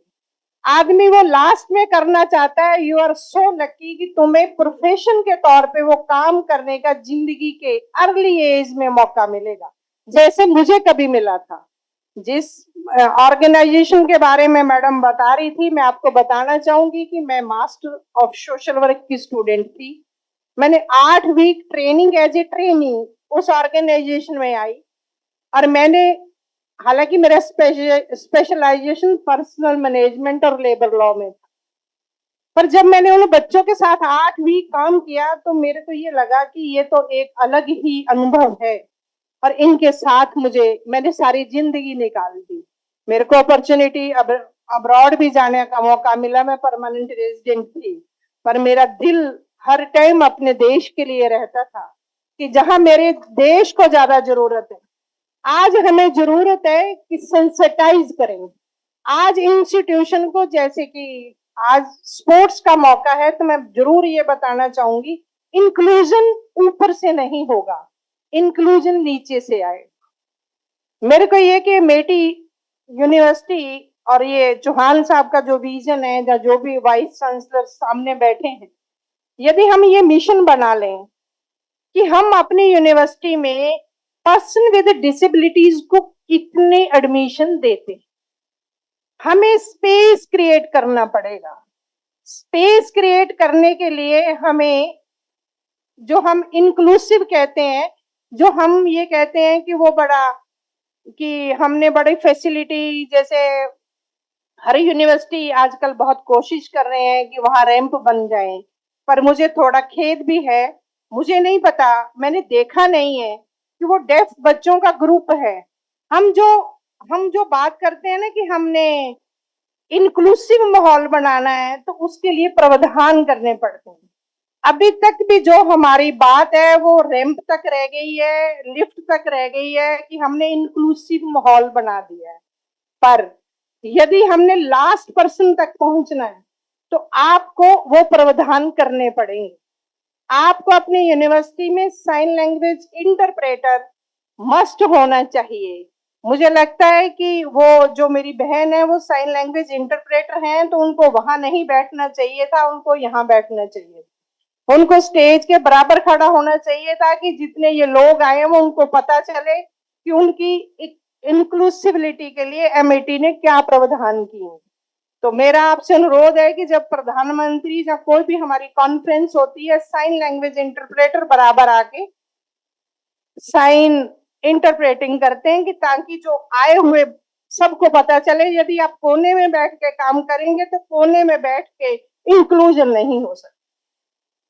तो ये मेरा पहला सुजेशन है। दूसरा, यदि आप स्पोर्ट्स के थ्रू इंक्लूसिव माहौल बनाना चाहते हैं, तो हम जैसे, क्योंकि मेरे को गुरिंदर भाई साहब जो यहाँ बता रहे थे कि हम स्पोर्ट्स के एरिया में विदेशों में भी काम करते हैं, मेरे को ये है कि कल डिसेबिलिटी के लिए नहीं, स्पोर्ट्स तो हम इतना बर्डन लेके चलते हैं कि इतने % मार्क्स आने चाहिए, हमने ये करना है, पता नहीं क्या क्या कर करके बच्चे जो नॉर्मल हैं वो भी कहीं ना कहीं डिसेबिलिटी दिखाई नहीं देती उनकी, पर उनका जो स्ट्रेस लेवल है, यदि हम इंक्लूजन में शुरू में ही स्पोर्ट्स की एक क्लास हर बच्चे को, यूनिवर्सिटी में कि जो मर्जी हो, बाकी क्लासें कम हो जाएंगी कि हर बच्चा जो रोज आएगा 1 घंटा, आधा घंटा, 40 मिनट उसको ग्राउंड में जाना पड़ेगा और कंपल्सरी होना चाहिए। मेरा पॉइंट ये है कि जब आप स्ट्रेस फ्री होते हैं तो आपका आउटकम ज्यादा होता है, आप में वो लीडरशिप क्वालिटी, वो आपस में सामंजस्य, वो सारी चीजें उस दौर में आदमी सीख लेता है। और इसी तरह से जब इस तरह से माहौल बनेगा, हर बच्चे को वहां अपॉर्चुनिटी मिलेगी, उसमें चाहे वो फिर डिसेबिलिटीज वाले हों। ठीक है, हमने ओलंपिक्स में बहुत, हमारे जिस संस्था से मैं आई हूँ, हमारे बच्चे इंटरनेशनल प्लेयर हैं, पर वो एक अलग बात है। अभी हमारी भारत सरकार उस पर विचार कर रही है, भारत सरकार ने तो उसमें काफी इंक्लूड कर लिया है। अभी डेफ लोगों को जैसे हरियाणा में उस तरह के बेनिफिट नहीं मिलते जो भारत सरकार में हैं, कि यदि वो खेल के नेशनल, वो बच्चे कहते हैं जब आते हैं कि हम जब खेल के आते हैं तो हम भी तो देश का झंडा उसी तरह से ऊंचा करते हैं, हमारे साथ भेदभाव क्यों रहता है? ओलंपिक वाले, पैरालंपिक वाले वो बेनिफिट ले जाते हैं और वो डेफ को नहीं मिलता। उस पे एक विचार, और लगातार मेरा पॉइंट यहाँ आरसीआई चेयरपर्सन के नाते नहीं, आगे से जब आप कभी इंक्लूजन की बात करें तो वो जो रोल मॉडल हैं आपके ओलंपिक्स में, जो पैरामेडिकल वाले, जो हमारे स्पेशल बच्चे हैं, उनको चीफ गेस्ट बुलाएंगे तो मेरे को ज्यादा अच्छा लगेगा। इंक्लूजन तब होगा जब वो उनको देखेंगे तो उनको लगेगा कि हम कम नहीं है, हम अपनों में, मेरे को वो ज्यादा खुशी होती है कि जब वो मुझे दिखाई देते हैं, जिनके साथ मैंने जिंदगी का इतना बड़ा अरसा गुजारा है, ये बच्चे मुझे दिखे हैं तो मुझे लगा है कि इंक्लूसिव है। तो इंक्लूसिव ऐसी कॉन्फ्रेंसिस में उन लोगों को लेके आना और दिखाना कि वो कम नहीं है। तो मेरे 2-3 सुझाव हैं कि ये हमें करना चाहिए। ये तो हुआ एक पार्ट। अब रही आरसीआई की बात, मैंने अभी 5 महीने पहले ही ज्वाइन किया, पर मैं ये नहीं कह सकती कि मुझे आरसीआई का पता नहीं, क्योंकि 30 साल में इसी फील्ड में काम करती आई हूँ। आरसीआई ठीक है, वो स्टैट्यूटरी बॉडी है, वो रेगुलेटरी बॉडी है पर्सन विद डिसेबिलिटीज के साथ। मैं आपको मोटी मोटी 2 चीजें बताती हूँ। रेगुलेटरी बॉडी है, मैं, हमारा डंडा और थाने नाला वाला रोल नहीं है, मेरा तो बिल्कुल नहीं। मैं तो बड़ी फ्लेक्सिबल हूँ और बड़ी ओपन माइंडेड हूँ ना। मुझे ये है कि हु इज द बेस्ट, मेरा एक ही मकसद है कि जो स्पेशल एजुकेटर निकले, जहाँ जो इस फील्ड में प्रोफेशनल और पर्सनल कैसे हो, उनका स्टैंडर्ड कैसा हो, ये आरसीआई का पहला कर्तव्य है। नंबर 1 कि वो इंस्टीट्यूट आगे आए और वो वहां ऐसे कोर्स चलाएं कि वहां कोई चीटिंग, और वो उसके साथ यदि हमने कोई हेरा फेरी की, चाहे वो बच्चे पढ़ने वाले करें और चाहे वो इंस्टीट्यूट करें, उसको तो बख्शा नहीं जाए। क्योंकि मैंने 30 साल, मैं एक ही काम करती हूँ, चाहे मैं 1 दिन रहूं, चाहे 1 पल रहूं, चाहे 2 घंटे रहूं, क्योंकि ना मैंने पिछली ऑर्गेनाइजेशन से कुछ लिया था, मैं ऑनररी काम करती हूँ। और जब बंदा किसी से कुछ लेता नहीं है ना, तो उसको कोई चिंता नहीं हो, क्योंकि एज ए आरसीआई चेयरपर्सन मैं यहाँ से 1 रुपया भी रिसीव नहीं करती हूँ। इसलिए मैं उस स्पिरिट से काम करती हूँ कि जो मुझे कहना है मैं बड़ी धड़क कहती हूँ। और मुझे, क्योंकि इस चीज की परवाह नहीं है कि इस पे कितने दिन मुझे रखा जाएगा। वो ऊपर वाले ने मुझे ये कार्य दिया है, उसने मेरी जिम्मेदारी लगाई है और मेरा ये कर्तव्य बनता है कि इसमें अपनी जी जान से काम करूं। वो तभी होगा जब एनएटी जैसी ऑर्गेनाइजेशन आगे आएंगी। और हम, एक तो हुआ कि इंस्टीट्यूशन को हम रिकॉग्नाइजेशन देते हैं, नंबर 1। फिर दूसरा होता है कि जो प्रोफेशनल और पर्सनल वहां से निकलते हैं उनको हम सर्टिफाई करते हैं, नंबर 2। अब यदि इंस्टीट्यूशन में किस तरह के कोर्सेज होने चाहिए, उस पे यहाँ पे स्कूल एजुकेशन के सिरजा भी बैठी हैं और हम मिल के, क्योंकि यहाँ अकेला डिसेबिलिटी में काम करना किसी आरसीआई का अकेले काम नहीं, क्योंकि वो जो भी एक्सपर्ट आते हैं वो डिफरेंट फील्ड से आते हैं। उसको सोच के और उनकी क्या नीड्स हैं, हम किस तरह से वो सिलेबस क्रिएट करें कि जो स्पेशल एजुकेटर जब बन के या इस फील्ड का एक्सपर्ट बन के निकले, क्योंकि उसको काम तो उन्हीं बच्चों के साथ करना है। और हम फाउंडेशन से जब उस पे काम करेंगे तो मैं नहीं समझती कि जब वो मुख्य धारा में पहले दिन से आना चाहिए। ऐसा नहीं कि अचानक हमें कोई डिसेबल आदमी देखा तो फिर हम उस पर विचार करने लगे।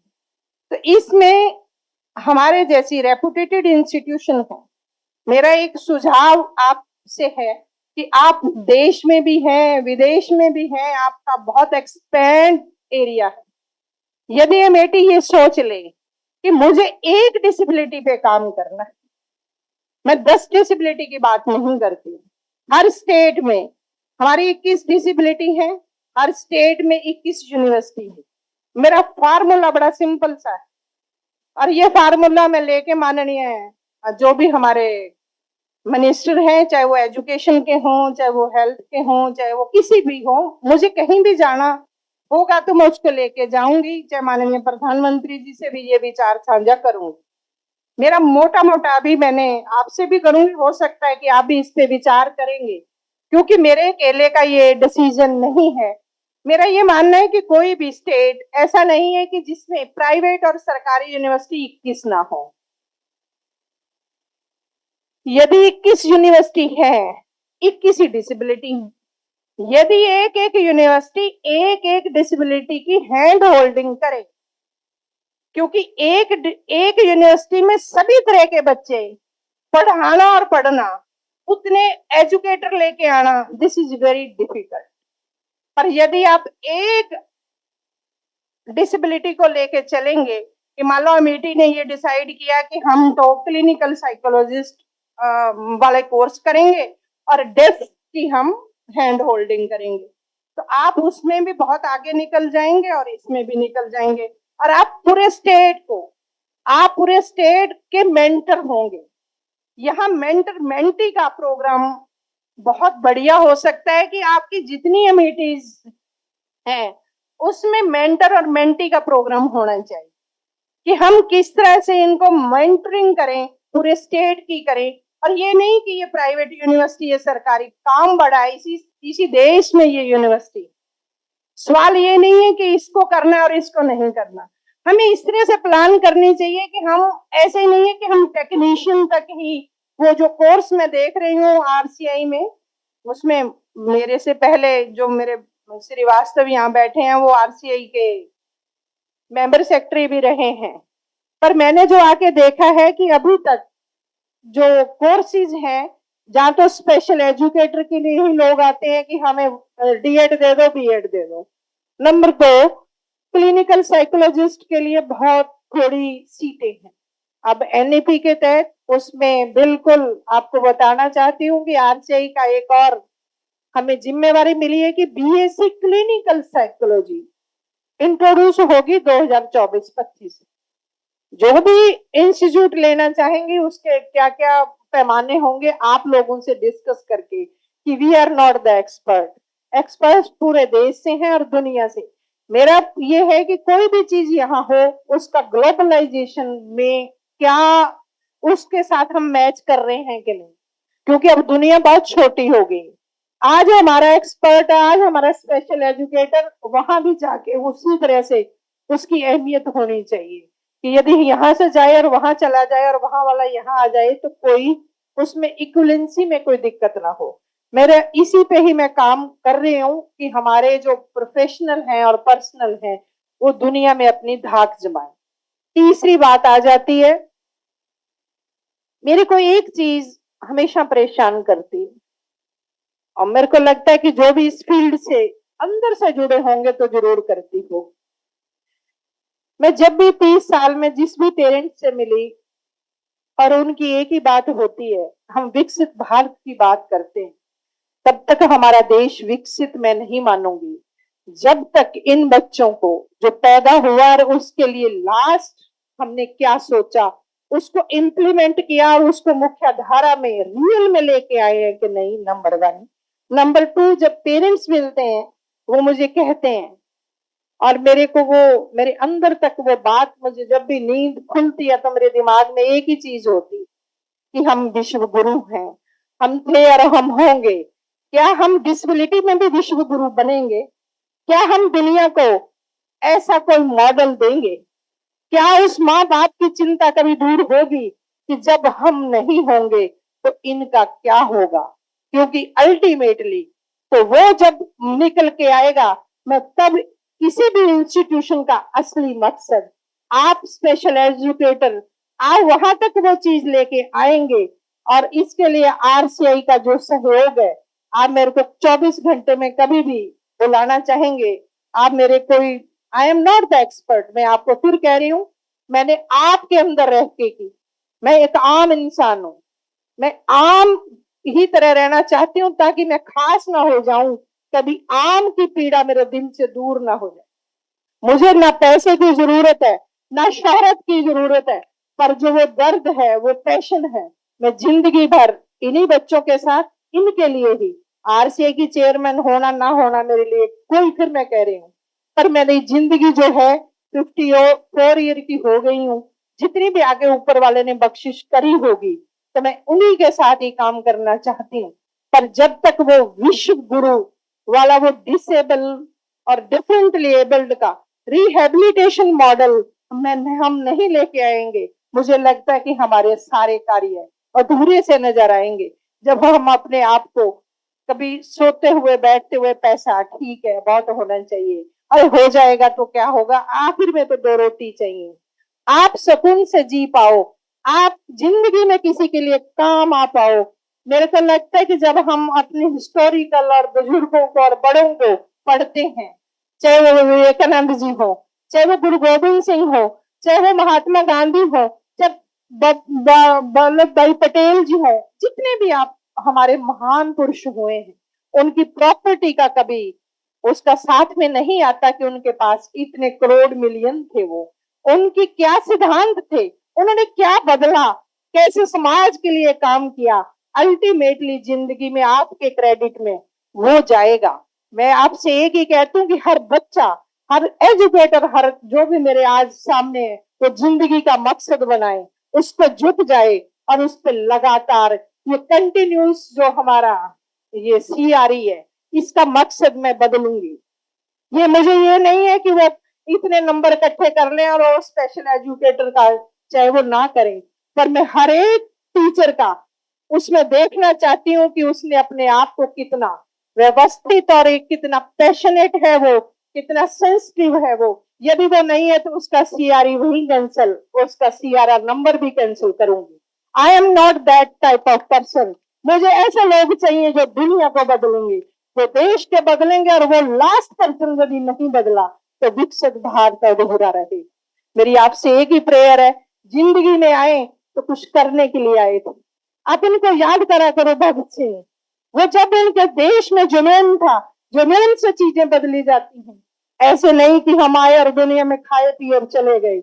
और यंग बच्चों से मैं उम्मीद रखती हूँ कि आप दुनिया बदल सकते हैं, आप ही बदलेंगे। हम अब सेकंड पड़ाव पे आ चुके, हम आपके साथ खड़े रहेंगे, बदलेंगे आप ही। और मैं स्पेशल एजुकेटर से उम्मीद रखती हूँ कि दुनिया में हम बदलेंगे। हम 10 करोड़ लोगों को ऐसे नहीं जाने देंगे। हमारी जिम्मेवारी बड़ी और अमेठी परिवार, आज मेरा पहला आउट, मैं 5 महीने में किसी भी इंस्टीट्यूशन में नहीं गई, क्योंकि पहले मैं अपने घर को समझना चाहती थी कि हम कहाँ हैं और हमने कहाँ तक जाना है। और हमने एक आरसीआई में एक बिल्कुल स्पेशल एक पूरा नोटिफिकेशन जारी किया हुआ है और उसमें आप अपने आप को रजिस्टर करें। मुझे एक्सपर्ट जो इस फील्ड के हैं, मुझे उसमें ऐसे नहीं कि मुझे 2 लोग चाहिए, मुझे देश और विदेश से, चाहे वो यंग बच्चे हैं चाहे वो रिटायर्ड हैं, मुझे सब लोगों की जरूरत है। क्योंकि ऐसा मेरे पास कोई थर्मामीटर नहीं है कि मैं लगाऊं और पता चल जाए ही इज द बेस्ट। तो वो आरसीआई की वेबसाइट पे 10 तारीख तक अभी हमने एक्सटेंड किया, 400-500 लोगों ने रजिस्टर किया हुआ है कि आप हमारे को किस तरह से हेल्प करेंगे। आप टेक्नोलॉजी में करेंगे, आप एक्सपर्ट के तौर पे करेंगे, आप करिकुलम के तौर पे करेंगे, उसमें अलग अलग कैटेगरी है और गूगल फॉर्म आप भरें। और ये एक मुहिम है, इस मुहिम के साथ जुड़े और आपके लिए आरसीआई के दरवाजे हमेशा खुले रहे हैं, कोई हेजिटेशन नहीं है। आप मेरे को कभी भी, मेरी पूरी टीम को किसी वक्त भी आप जो भी कहेंगे और जो मानने योग्य होगा, और हमारे पैरामीटर इससे भी बियॉन्ड हमने सख्त करने हैं और वो आपके सहयोग से करने हैं। मुझे लगता है कि जहां इतने विजनरी फाउंडर चौहान साहब और इतने विजनरी वाइस चांसलर और इतने प्यारे बच्चे और आप स्पेशल एजुकेटर बैठे हो, तो मुझे लगता है कि मुझे चिंता मेरी जो थी आप लोगों को देखते लगता है कि कुछ कम हो गई है। पर जाऊंगी तभी, 2 साल नहीं, जो चली भी गई बख्शूंगी नहीं, आपसे हिसाब लेके रहूंगी। ये सारे हिस्टोरिकल मूवमेंट है, आप एक एक अपना एक रजिस्टर में एक रजिस्टर लगाएं और उसमें अपने दस्तखत करें और एक विजन बनाएं। हर चीज जिंदगी में मुकद्दर से मिलती है। आप बहुत भाग्यशाली हैं कि आपको इस फील्ड में काम करने का मौका मिला। धन्यवाद।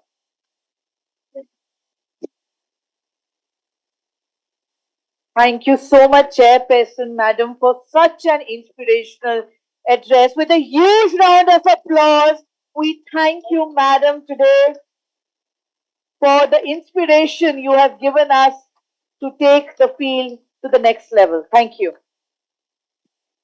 Passion is something which is very important, and one can see the passion flowing in the hall. और आपको एमईटी की तरफ से पूरा आश्वासन, you will get every support. But for her, एक छोटा सा शेर है, then I will introduce the foreign delegation. It says, "ए चांद इतना गुमा न कर." It's for the entire world. You were talking about the world. "ए चांद इतना गुमा न कर, यहाँ और चांद भी बसते हैं, तुझ पर तो है फिर भी दाग लगा, यहाँ बेदाग भी बसते हैं." Give a huge applause to her. It's a very special occasion, and I take this privilege to introduce our very special guests who are here. Professor Michelle, who's the Vice Chancellor and Chief Executive of University of Derby, UK. Give a huge applause to her. Dr. Baker, who's Pro Vice Chancellor and Dean of Health and Psychology, Social Care. Dr. Tola Edsina, Associate Provost, Global Engagement, and Mr. Mirza, who's the Head of International Division. As I was saying, Dr. Sharanjit Kaur, that we are working very closely with the various universities of the world, and the health, psychology, special needs is one of the focus areas on which we do a lot of consulting. But we'll keep on coming to you, we'll take your guidance. But Vice Chancellor, maybe very quick, 2 minutes from your side. Wow. I'm just going to say it's a privilege to be here at Amity today, but actually to listen to the passion that came out then. We work very closely as a university on special educational needs and actually sport together. So every event I ever do, we would have an interpreter there. But our approach is very much around actually inclusion is actually the most important element, and everybody needs to have opportunity and choice. So actually the approach we take at Derby is actually not to make additionalities, but to try to look at the way we can work with all of our students so that people don't feel it's an added benefit, but actually our students should understand how to use sign language, should be able to integrate the teaching and learning strategy so that actually it's part of the way we teach rather than something added on. And so we're really passionate about that. But I'm here today also because we really want to learn of the best practices we see here at Amity, that we want to be working on research and innovation, and actually to partner through PhDs, through working together, through lecturers and professors coming over and working collaboratively, but most importantly, to have a global student body so that students at Amity and students at Derby can learn from each other and actually make the world a better place for us to study, to be innovative, and to actually practice the best for the future. So it's delighted to be here today, and I'm very grateful for those few minutes. Thank you. And our founder, Dr. Chauhan, has sent special wishes to you and to the University of Derby for their continuous involvement and creating meaningful internships and apprenticeships for all times to come. Thank you. Honorable Founder President is watching the program online now. He is discussing with Sharanjit Singh ji.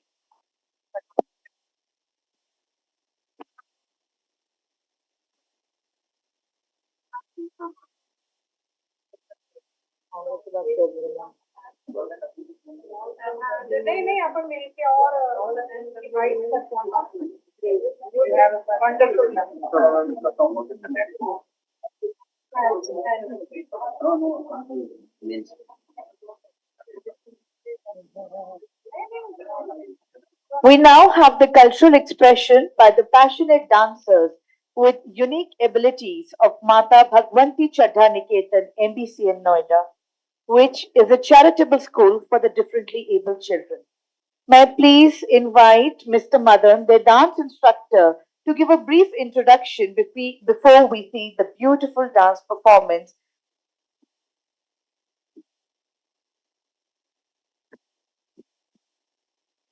नमस्कार, बहुत बहुत धन्यवाद Amethi university को जिन्होंने मुझे मौका दिया यहाँ पे हमारे बच्चों के साथ परफॉर्मेंस करने के लिए, और हमारे यहाँ आए हुए सभी चीफ गेस्ट का बहुत बहुत धन्यवाद। मैं बताना चाहता हूँ कि मैं डांस टीचर हूँ स्पेशल स्कूल MBCN माता भगवंती चरण निकेतन नोएडा से। हमारे स्टूडेंट आपके सामने जो डांस परफॉर्मेंस करने जा रहे हैं, यह डांस उत्तराखंड राज्य से है। जो स्टूडेंट यहाँ पे प्रस्तुत करेंगे, और इस डांस में गाने में लड़के लड़कियों की चाल, चूड़ी, कंगन, घुंघरू, पायल, कपड़े इत्यादि के बारे में और उनके साथ हंसी मजाक कर रहे हैं। ये सारी चीजें आपको इस डांस में मिलेगा। तो आइए हम शुरू करते हैं अपने बच्चों का परफॉर्मेंस, और उम्मीद है कि आपको बहुत ही अच्छा लगेगा। आइए देखते हैं ये मनमोहक डांस। Thank you.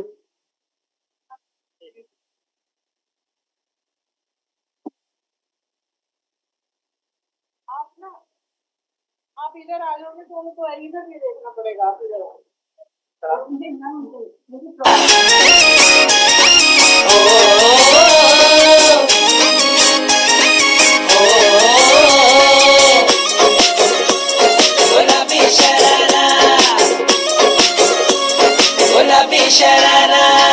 ठुमक ठुमक जब हिट जाए तू पहाड़ी बटोमा, छम छम पायल घुंघरू बजन त्यार खुटमा,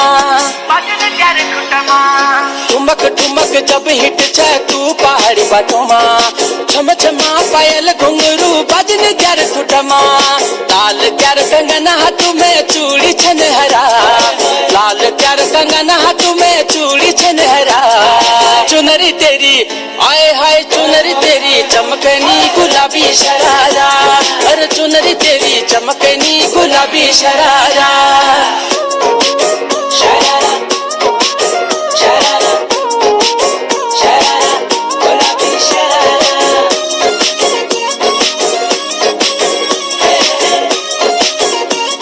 गुलाबी शरारा। जब महीने की तनख्वाह लानू त्यार बड़े न खरा, एक जोड़ी संडिल लियानू दी जोड़ी सरारा, जब महीने की तनख्वाह लानू त्यार बड़े न खरा, एक जोड़ी संडिल लियानू दी जोड़ी सरारा, मैं घुटनों घर में तू बाजार फरारा, मैं घुटनों घर में तू बाजार फरारा, चुनरी तेरी आए हाय चुनरी तेरी चमकनी गुलाबी शरारा, चुनरी चुनर तेरी चमकनी गुलाबी शरारा, चुनर तेरी चमकनी गुलाबी शरारा, चुनर तेरी चमकनी गुलाबी sharara. Appreciate the efforts of the beautiful dancers from Mata Bhagwanti Shraddha Niketan MBC in Noida. Thank you very, very much. Beautiful performance. Thank you. Please ask the teacher to convey our feelings to the students. See, they have not understood for the past 2 hours what we were talking, but they're all still cheerful. So please convey we enjoyed their performance in their language. Please, the teacher may please convey to them. Teacher आप उनको बता दीजिए कि हम सबको उनका performance पसंद आए.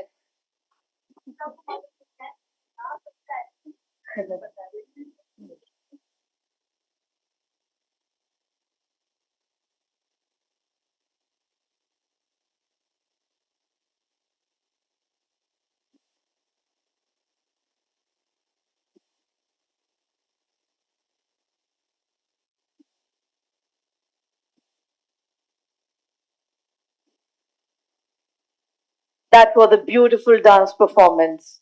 May I now please invite Dr. Sampurna Guha for the vote of thanks. A very good afternoon to all the distinguished guests, esteemed speakers, and our dear participants. I now take the privilege to put on record the formal vote of thanks on behalf of Amity Institute of Rehabilitation Sciences, Amity University, Uttar Pradesh. The 2-day international conference on Inclusion Through Sports, organized by AIRS in collaboration with Special Olympics Bharat with CRE status, accredited by the Rehabilitation of Council of India, will witness a galaxy of distinguished and prolific experts from across the globe. Firstly, I offer my heartfelt, sincere gratitude to our respected founder, sir, and chairman, AKC Group, Dr. Ashok K. Chauhan, sir, who has always believed in the policy of integrating vision, mission, and leadership together. I thank sir for his blessings and gracious presence. I offer my humble gratitude to our dynamic Chancellor, Amity University, Dr. Atul Chauhan, who epitomizes a true Indian with deep-rooted traditions and sanskars, endearing himself to the youth. I thank you, sir. I also thank our dynamic and beloved Vice Chancellor, Madam Dr. Balvinder Shukla, ma'am, who always guides, inspires, and motivates us in all our tasks. Thank you, Madam, for your gracious presence today. I now take the privilege to thank the guest of honor, Ms. A. Shrija, Economic Advisor, SE&L, Ministry of Education, Government of India, for her message highlighting the need for synergy between different agencies. Thank you, Madam. I also take this opportunity to thank Mr. Deepak Natali, Regional President and Managing Director, Asia Pacific Special Olympics International, for his virtual presence and message. I offer my grateful thanks to Ms. Chitra Shah, Vice President, Special Olympics Bharat, for her words of wisdom and leadership inspiring our participants. I extend my grateful thanks to our chief guest, Dr. Sharanjeet Kaur, Chairperson, Rehabilitation Council of India. I thank Madam for sharing her deep insight and expertise with the August gathering. I express my heartfelt gratitude to respected Dr. Gurinder Singh, Group Vice Chancellor and Director General of Amity University, Uttar Pradesh, for joining us today and sharing his words of wisdom. I also express my heartfelt thanks to Dr. S.K. Srivastava, sir, Senior Director, Vice President and Advisor at FPO, Mentor, for sharing his insightful and inspiring words with the participants. I express my gratitude to Professor Dr. Jayanti Pujari, Director, AIRS and Dean Rehabilitation Sciences, for her guidance and support in the planning, organization and execution of this conference. I extend my gratefulness to Dr. Pallavi Chauhan, Joint Director, Amity Institute of Rehabilitation Sciences, for her constant motivation and encouragement in all tasks undertaken by the department. I also extend my heartfelt thanks to all the national and international experts, speakers, and panelists who will be joining us over these 2 days to discuss and deliberate on various topics of critical importance to facilitate inclusion through sports. I extend my thanks to the IT host team for supporting the smooth conductance of this event. I also express my thanks to the little gems from MBCN who performed in the cultural expressions. I thank all the esteemed colleagues at AIRS for their support and cooperation in organizing this conference, along with Special Olympics Bharat and the student volunteers for supporting us. Last but not least, I thank the backbone of this 2-day international conference, our esteemed participants who have joined us on this platform today and will be a part of this important 2-day deliberation and journey to understand and explore the best practices promoting inclusion through sports. Thank you once again and a very good morning to all of you.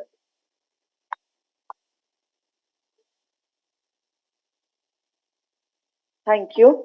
May I request all the dignitaries to please join us for a cup of tea in the lounge. All the CRE participants.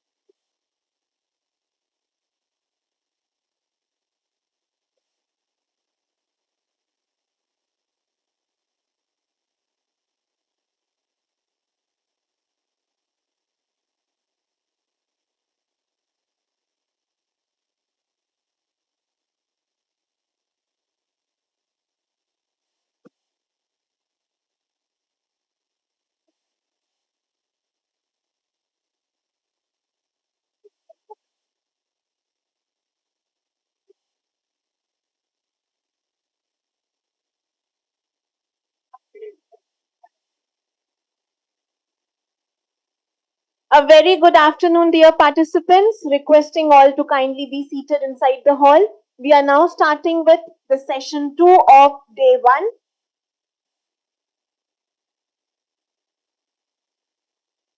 All the participants are requested to kindly settle down.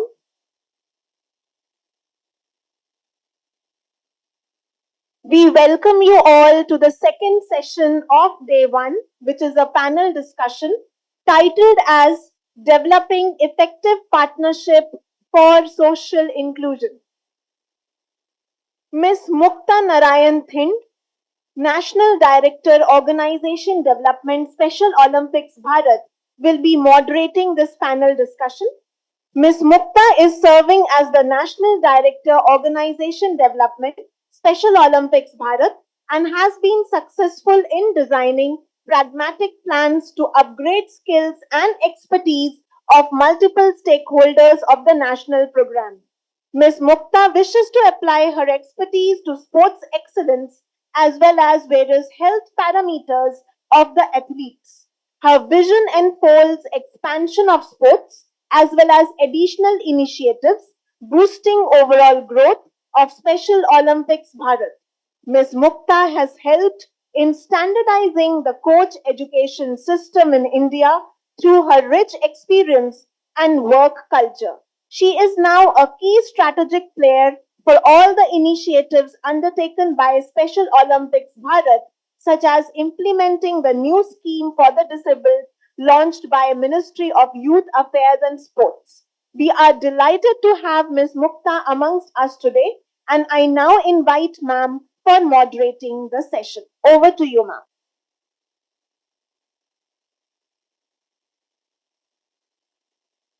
Good afternoon. Good afternoon, everyone. I know that previous session was little long, but I think we are actually starting with our technical sessions now. So I'll really request little bit of your attention here. I was introduced right now, but I would like to know who all are sitting with us in the room.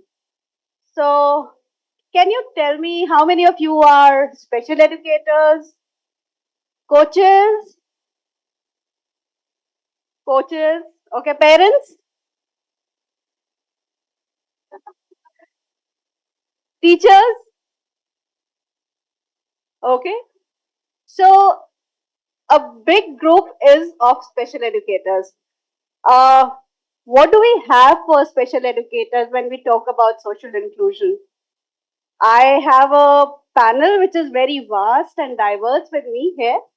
But just to bring a perspective, just give me 5 minutes. I'll run my half an hour PPT in 5 minutes. Don't worry.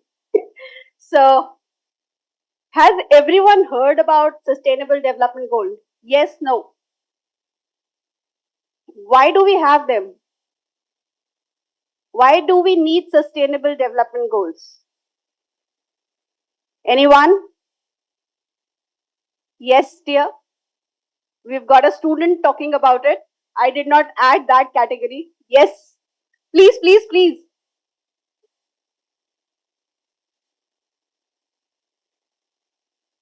Right. So to make the world a better place, we need to achieve them by 2030. And these are the goals which will take us on a path for development.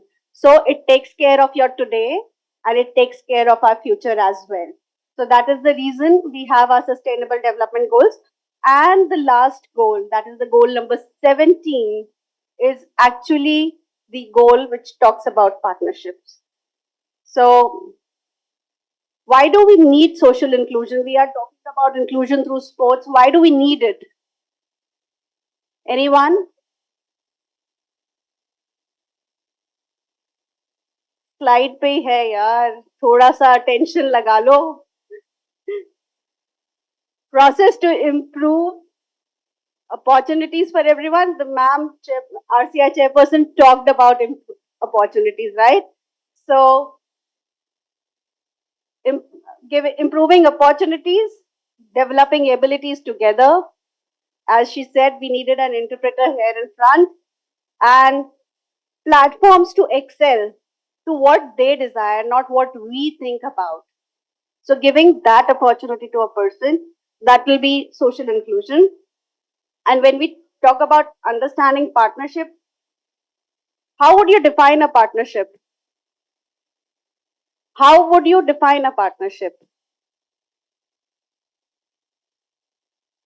Sorry, ma'am?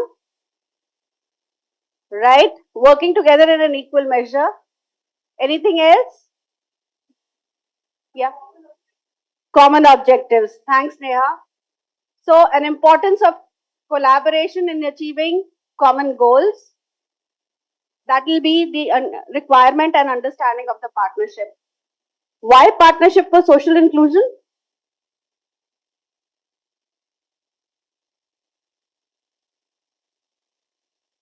Highlighting the complex nature of social issues and emphasizing the need for the multi-stakeholder approach. The panel which we have currently coming up right now is actually a multi-stakeholder approach. Why do we need multi-stakeholders? When we're talking about social inclusion, we need multiple stakeholders so that we create a meaningful inclusion in all aspects of the society. And the benefits, we can leverage resources. ESO Bharat is a knowledge partner in this conference. What partnership, what benefits does ESO Bharat brings you when we partner with Amity University here? We bring you knowledge, we bring you experienced coaches, and we bring you extremely diverse panel to talk about various objectives. Types of partnerships, we have government and NGO relations, we've got public-private, civil society and community-based partnerships. All of you might have heard about Anganwadis, all of you have heard about Samagra Shiksha Abhiyans, and this is where ESO Bharat is working with these organizations to bring in inclusion. Principles of effective partnership. I'm sorry, I'm running this presentation quite quickly, but I'll be available to answer any questions. So, to bring the transparency and trust, work on shared goals and visions, clear roles and responsibility of each partner. To bring about a meaningful change, you really need to have clear roles and responsibilities and open communication and mutual respect and understanding. Challenges, lack of funding. सब जगह lack of funding है, but how do we work together to overcome that? Coordination and communication issues. power imbalances, and building capacity and collaboration skills. So this is where SO Bharat comes in, where we talk about building capacity and collaboration skills. Call to action. What do we want to do after these partnerships? We want to encourage stakeholders for faster partnerships so that we can create a meaningful inclusion. Emphasize on collective responsibility for promoting inclusion and advocate for sustainable and inclusive development. I have a very interesting panel here with me. So we've got Ms. Neha Mathur Rastogi, who is founder of Wordsworth. Neha, can we have you on the dais, please?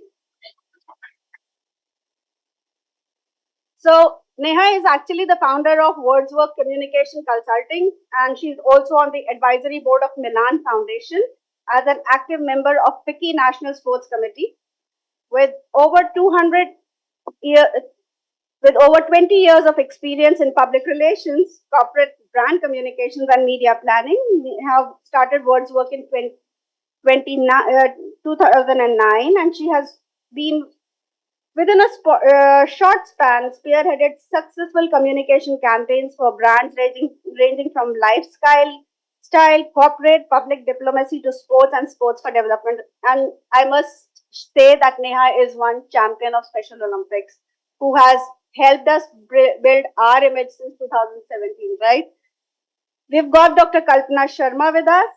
Kalpana, please join us. Professor Sharma is presently working as Director Academics, Netaji Subhash National Institute of Sports, Patiala, and she has a passion for Special Olympics activities for over 2 decades. And her contribution to SOB has not only introduced physical education graduates to inclusivity, but also excited them to continually engage in activities. She has traveled across the cause for research projects for SOI and SOB with great insights into the research. Thank you so much, Kalpana, for being here. We've got Ms. Amreen Khan.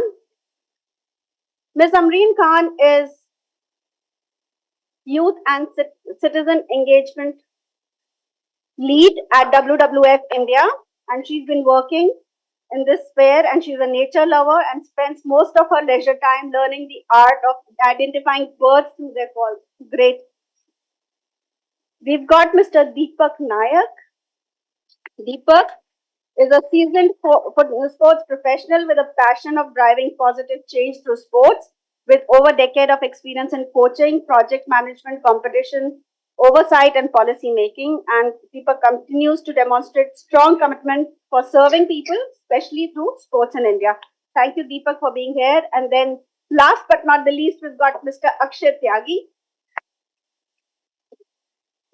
Akshay is head of the Diversity, Equity and Inclusion at the Ladith Hotel, and he has been actively involved in the advocacy work with the marginalized communities at various intersections, and he's been working with the NGOs at grassroots level in India to help create safe, inclusive and equitable society for people from all walks of life. He is postgraduate in development communication, and he's been a gold medalist in graduation and post-graduation. So we've got a very diverse field here. We've got people from communications, we've got people from sports, we've got people from WWF for you, and we've got people from hotel industry. So thank you so much for joining me here. I'll start with a few questions, and so my first one goes to Neha. Neha, you have been working in the field of communication for sports and sports for development. We would like to know from your experience, how effective is the sports for development for bringing in social inclusion? Hello, everyone. So I'll wear my communications lens and also the sports lens to address you all, since most of you are educators. But I've been working in sports for the past 20 years. And the one thing that sports does is bring people together irrespective. So by nature, by intrinsic nature of what sports is, it is the one common denominator that brings people together. And hence inclusion and sports coming together is actually something that makes a lot of sense. I've been working in the field and I've been observing this over the years also with Special Olympics Bharat. And it is incredible to say that not just for the athletes of specially abled athletes, I would also say for the other people on the other side, it is always an experience which is a learning for them as well. So, I mean, a while back, Nelson Mandela had said many, many years ago, and this was at a Laureus launch event actually. He said, sports is the one thing that has the power to change the world. And that is also coming back to the fact that what it is, the words level playing field come from sports actually. So whenever you get that level playing field, it doesn't matter who you are, where you come from, what's your race, what's your ability or inability, it just brings people together. So I think sports has that power to bring about change. Special Olympics globally and in India has proven that time and time again. And I think educating through sports is a very powerful thing which needs more attention and time. I'm currently working on a very interesting project with UNESCO and the Ministry of Education where they're actually trying to teach values through sports and sporting activities. And this is for children of grade 5 to 8.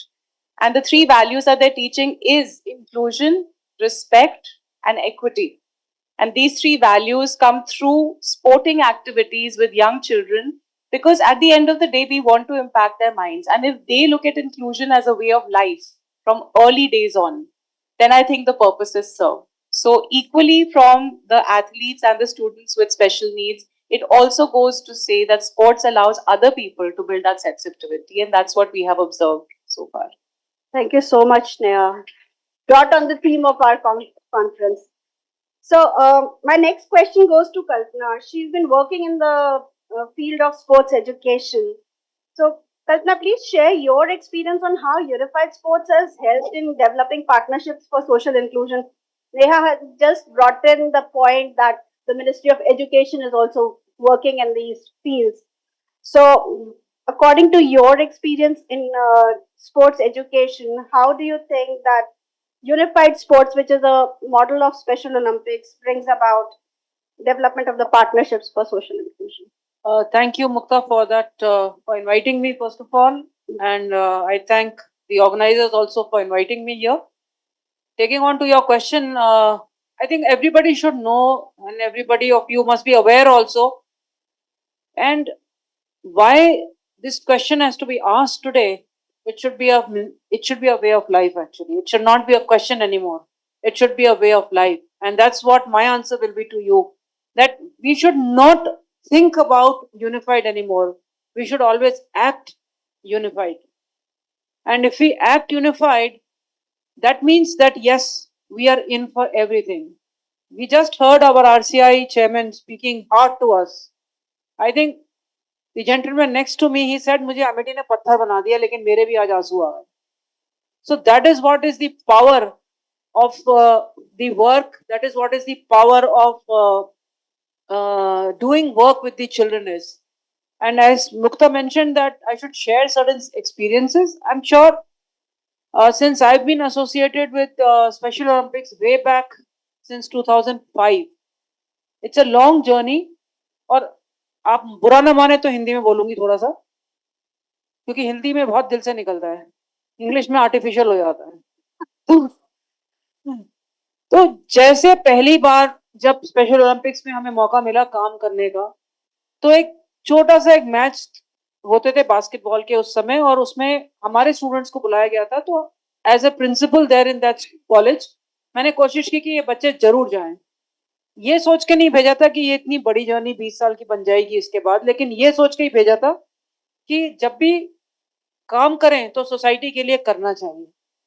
तो वो बच्चे जब गए, शुरू में basketball का match उन्होंने किया, और उसके बाद से धीरे धीरे धीरे धीरे लगातार हम लोग इस पे काम करते चले गए. मेरा रोल इसमें ये नहीं था कि मैं खुद जाके कुछ कर रही थी, सच बता रही हूँ मैं, लेकिन मेरी वजह से बहुत लोग कर रहे थे, ये मुझे पता है. Because I could actually motivate my students.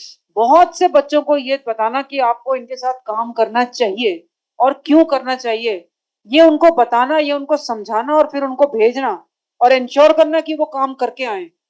यही काम लगातार कई सालों से हम करते रहे हैं. रही बात सोशल इंक्लूजन की या यूनिफाइड स्पोर्ट्स की, यूनिफाइड एक वर्ड है. आप यूनिफाइड में एक स्पेशल देख रहे हो और एक नॉर्मल देख रहे हो. मेरे ख्याल से मैं अपने को भी उसी तरह से देखती हूँ, और हम दो जने यहाँ बैठे हैं, मेरे लेफ्ट में या मेरे राइट में, ये भी एक kind of a unified process है. But when it comes to special Olympics, सबसे ज्यादा जरूरी जो मुझे लगता है वो ये है कि अगर एक बच्चे को आपने खेलने का मौका दिया, that means we are engaging a child into a sport.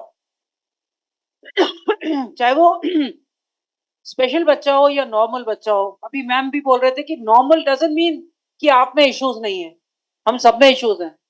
आंख बंद करके हम देखें अपने आप को तो हमें भी कोई इशू निकाल लेंगे. हम हमें ही पता होगा, दूसरे को नहीं पता होगा, लेकिन निकाल जरूर लेंगे. बट अपॉर्चुनिटी देना, अपॉर्चुनिटी लेना और समय से देना और समय से लेना बहुत जरूरी है.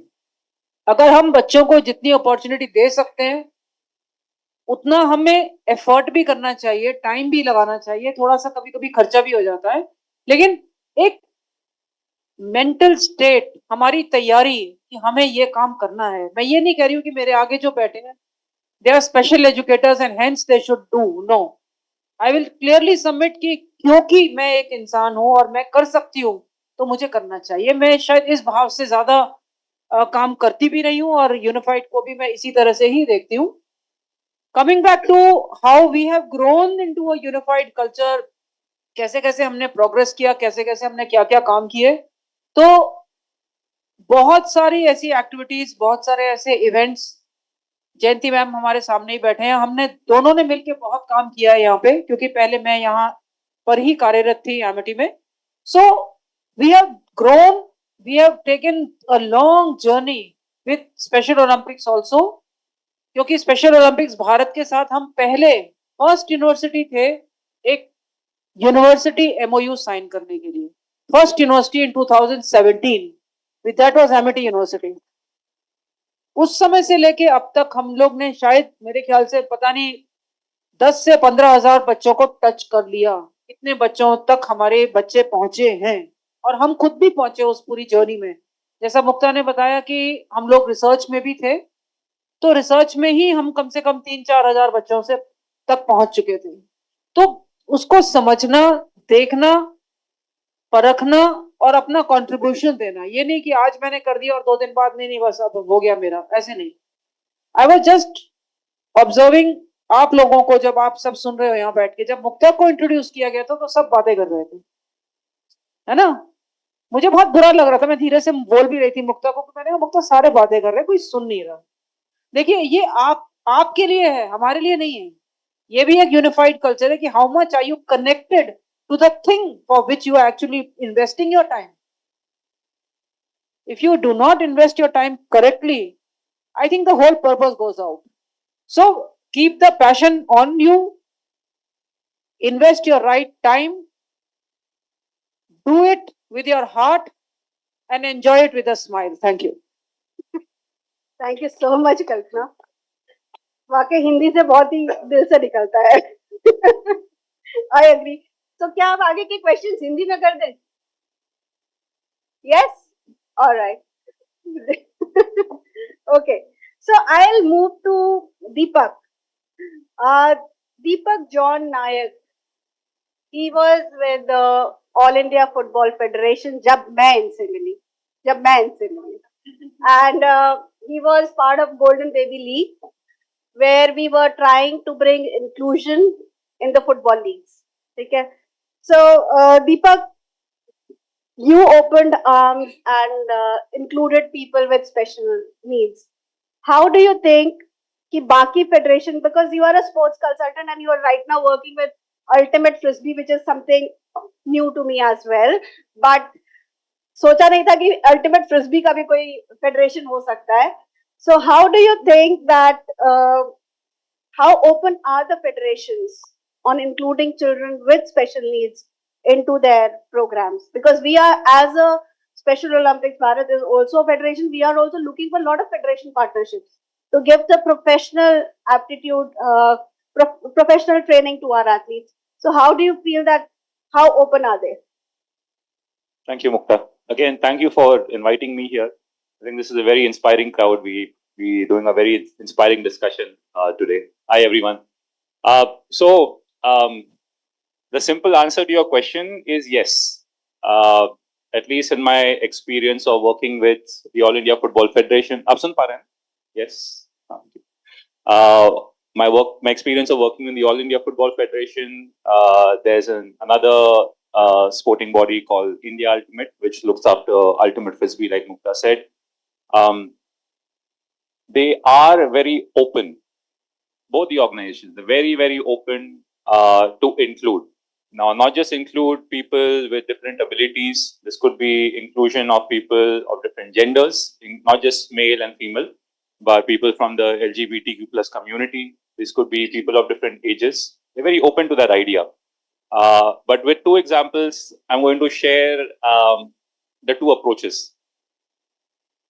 With the All India Football Federation, with my experience, I felt the priorities are very different. I think some of you, I'm sure some of you are following football in the room. We always, for our work and also for our resources, which is time, money, energy, infrastructure that goes in, a lot of our focus at the All India Football Federation is to spend on national team competitions. Those are our main priorities. Even other things, for example, well, things are changing for women's football, but other aspects like youth, grassroots, the priorities are, or the amount or the resources that go there is very less. Within grassroots is one topic of inclusion. So now you can imagine that what are the resources that go into thinking about inclusion for the entire organization. Just to give you an idea, the budget for the grassroots is less than 1% of the total budget of the All India Football Federation. And grassroots is focusing a lot of things within the federation. That is one approach. But if you say, in principle, is the organization open? I would say very, very open. You know, we've collaborated in the past with some activities that we did, were futsal championships, some other activities that we conducted. The organization, the leadership has been really, really open. But inclusion may not be a top priority right now. Let me share the example of India Ultimate. India Ultimate is the governing body of Ultimate Frisbee in India. आपने कभी frisbee फेंका होगा, खाली frisbee जो भी बोलते हैं, disc, we call them disc. That's a frisbee. There's a sport which happens. In fact, there's a lot of people who in Delhi also who play that sport. Not so much in Noida. It's a very small budget organization. To give you an idea, it is probably the budget of that organization is a fraction of the budget of the grassroots department of AIFF. So it's such a small organization. But they go out of their way to include people. So I'll give you an example. Very recently, they started and unsuccessfully, but they made an effort to start a league called the People's Ultimate League, where they wanted to conduct leagues exclusively for members of the LGBTQ plus community. They were not successful because we could not find a lot of communities. Very recently, I think one of the organization, Umoya Sports, which work in the NCR region, they collaborated with them just for one event that they conducted, and we had I think first time ever in India, we had wheelchair ultimate. These were cricket players who were wheelchair bound, and they were we worked together so that the game of ultimate frisbee can be introduced to them as well. So I think it's about resources, but it's also about priority. But yes, I think working with both the organizations for a very long time, both are very, very open to the idea of inclusion. Right. Neha, would you like to add anything to this? Yeah, I mean, I work with a lot of federations as well. So I think there are two aspects to it. One is inclusion via sport, where it lies mostly on the education side of things. Inclusion in sports is when the federations tend to get involved. Right. And I think you're absolutely right, Deepak. The intent is there everywhere. They don't know how. They don't know what to do. But there are two areas which the intervention makes maximum sense. One is coaching. So train the trainers, where I think we've done this model in the past, Mukta, where equally so the special coaches vis-a-vis the elite national level coaches can learn from each other. So while the elite coaches talk about the best practices in that sport itself, the special coaches allows them to sensitize their athletes to special needs and inclusion. So every athlete should be actually inclusive in their mindset as well. So that is one way to look at it. The other one is infrastructure. When you want children with special needs to play, there has to be enough infrastructure and facilities for them.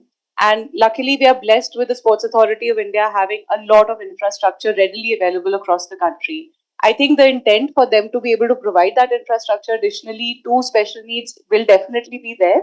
It needs to be structured out properly. So I think that put together, intent plus the pathway to make that intent come true would bring it all together.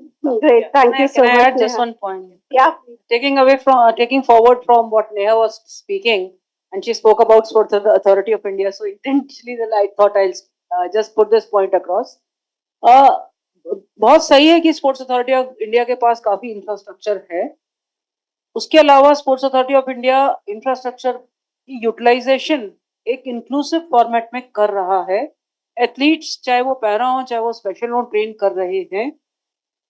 एक और नया dimension जो sports authority of India अब शुरू करने वाला है जो कि इसी एकेडमिक सेशन से स्टार्ट होगा और वो है जो कोचिंग प्रोग्राम है उसमें भी एकेडमिक्स में inclusivity. So that is the new thing which you will see from 24-25.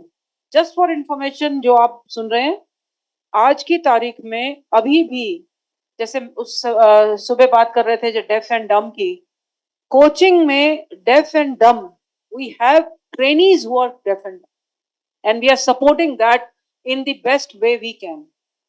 So these are the measures which in the last 2-3 years we have taken at Sports Authority of India, also in bringing a change through a curricular change actually. That's what we've done. Thank you.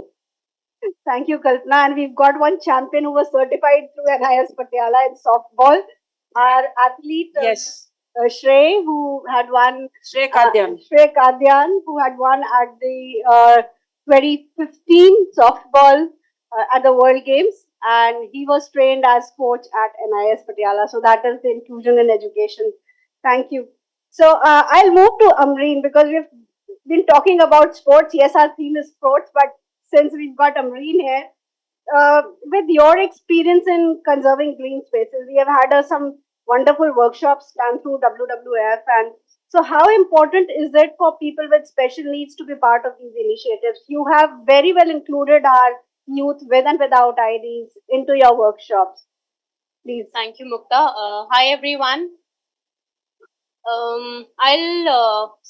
Since the room is full of special educators and teachers, I'll address the question in a different way. You as special educators, what do you educate people about? Can I have a response to that? What do you educate people about being a special educator? Oh, was I audible? I wasn't, sorry. Can you hear me now in the back? All right. So as special educators, what do you teach or educate people about? Okay. Manage day-to-day life. What else? Yes, please. About their rights. Okay. Legal rights, how to live their life. Anything else?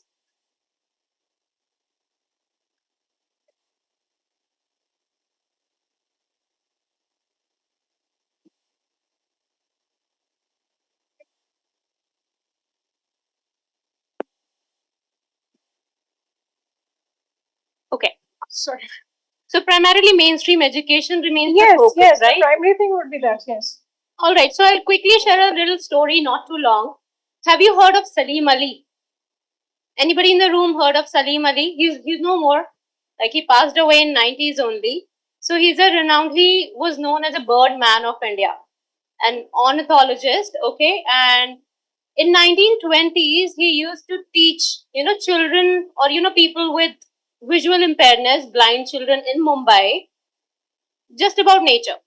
Educate, conduct nature literacy sessions for these children. He always got amused how well these children, grasp the anatomical details of exhibits that were put up there.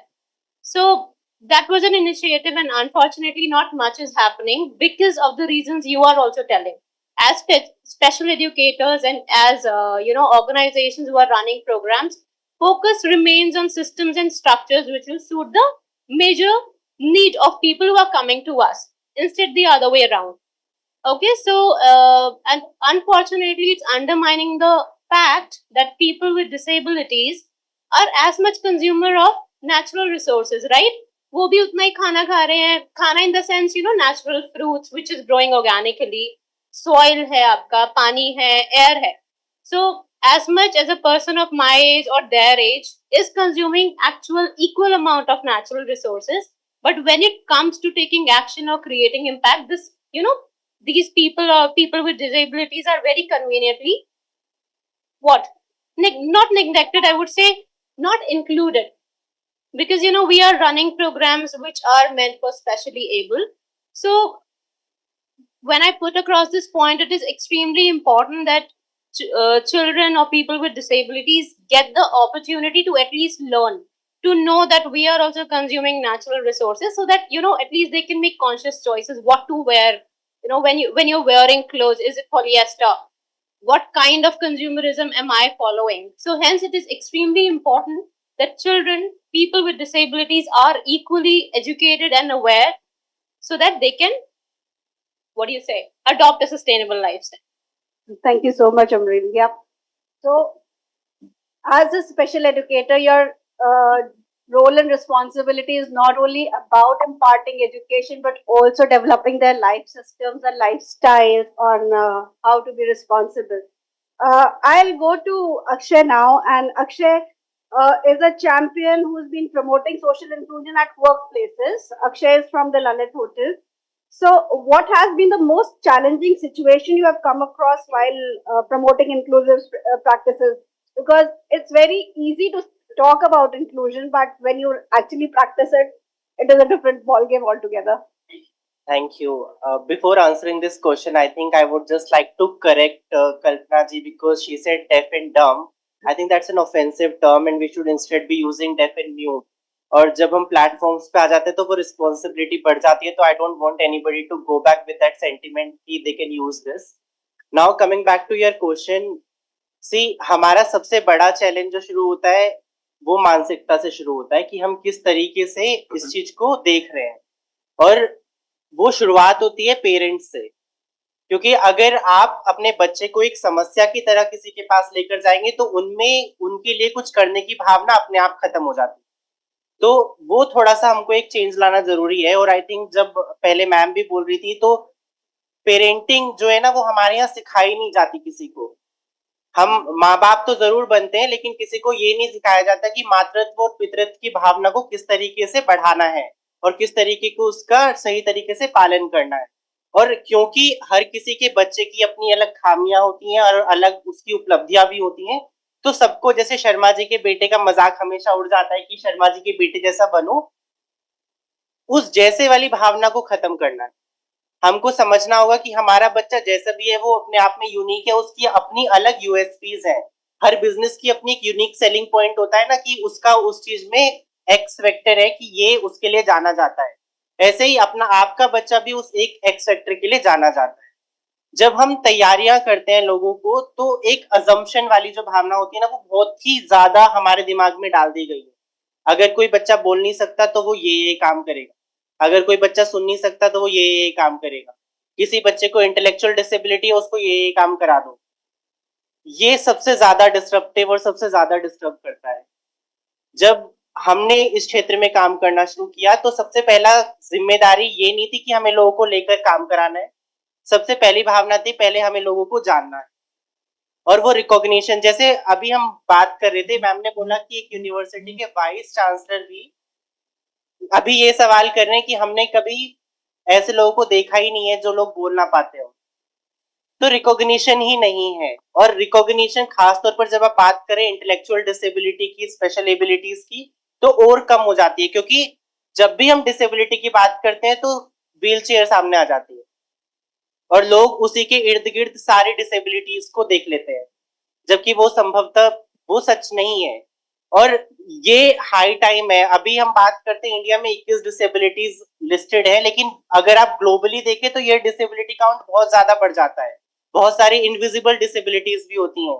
अगर हम किसी चीज को 2 घंटे बाद याद नहीं कर पा रहे तो वो भी हमारी एक खामी है. और इन सारी चीजों को समझना एक प्रोसेस है और ये समझना किताबों से नहीं आएगा, ये समझ तब आएगी जब हम लोगों के साथ टाइम स्पेंड करेंगे। तो हमने एक पहल के तहत ललित होटल्स के माध्यम से पहले समुदायों के साथ समय व्यतीत करना शुरू किया कि हम लोगों को लोगों के साथ समझना चाहते हैं, लोगों के लिए और लोगों के तरह से समझना नहीं चाहते, हमें लोगों को साथ खड़ा होना पड़ेगा।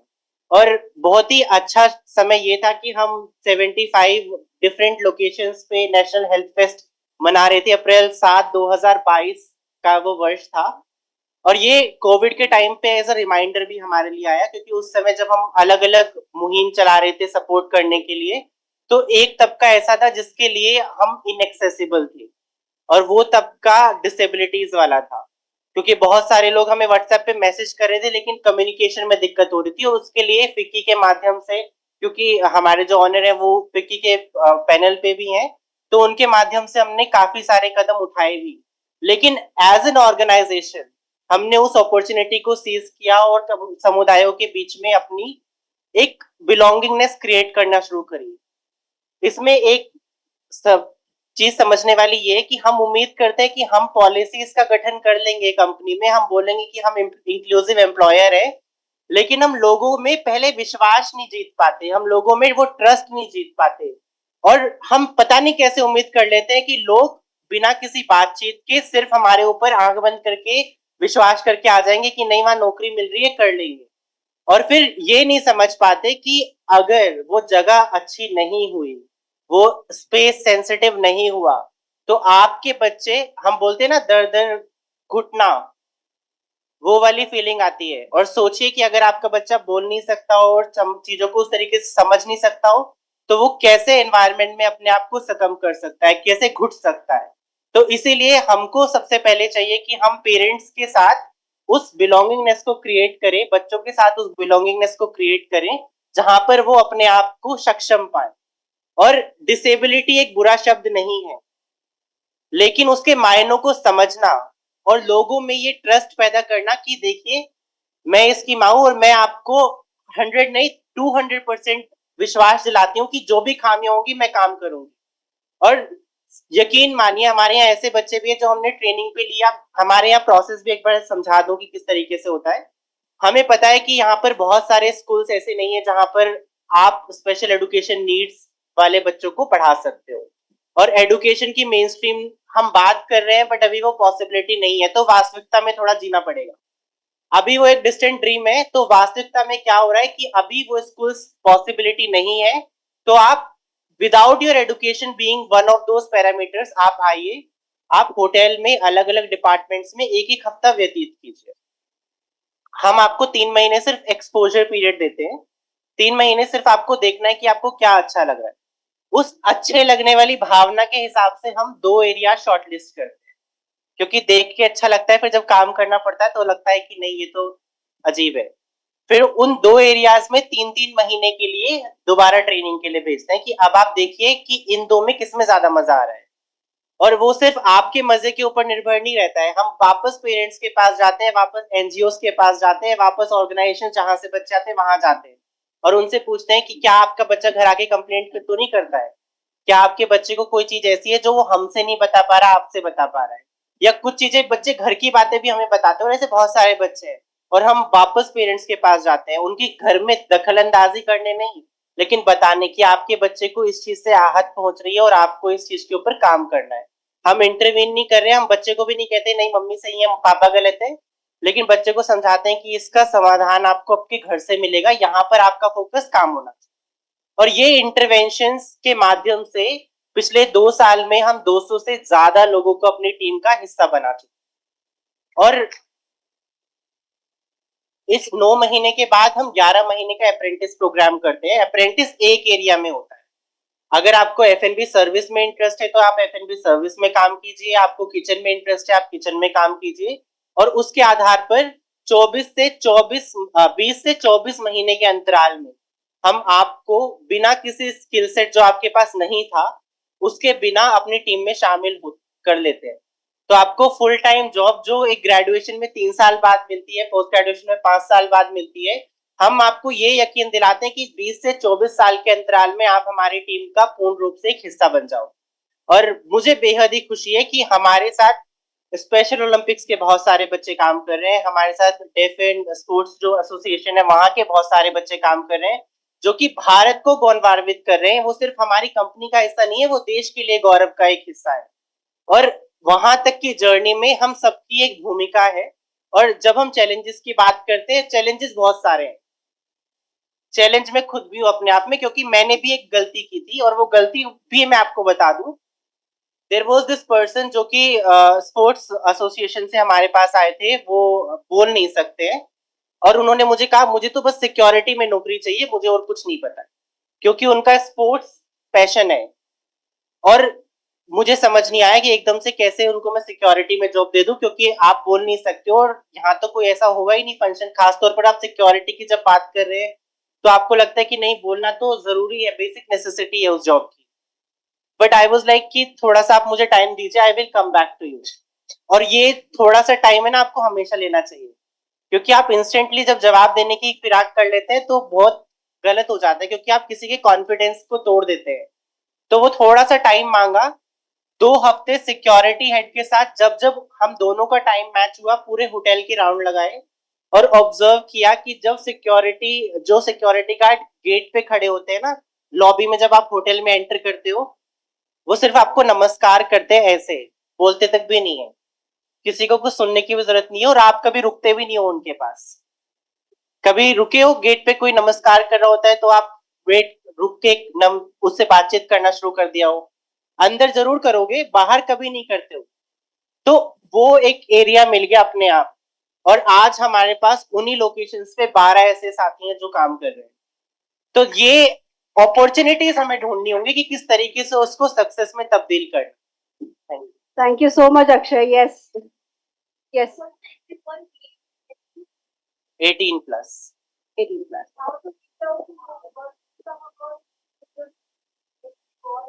I'll give you my number. No, I just said कि स्कूल नहीं है तो क्वालिफिकेशन की उम्मीद कैसे करेंगे बिना किसी qualification?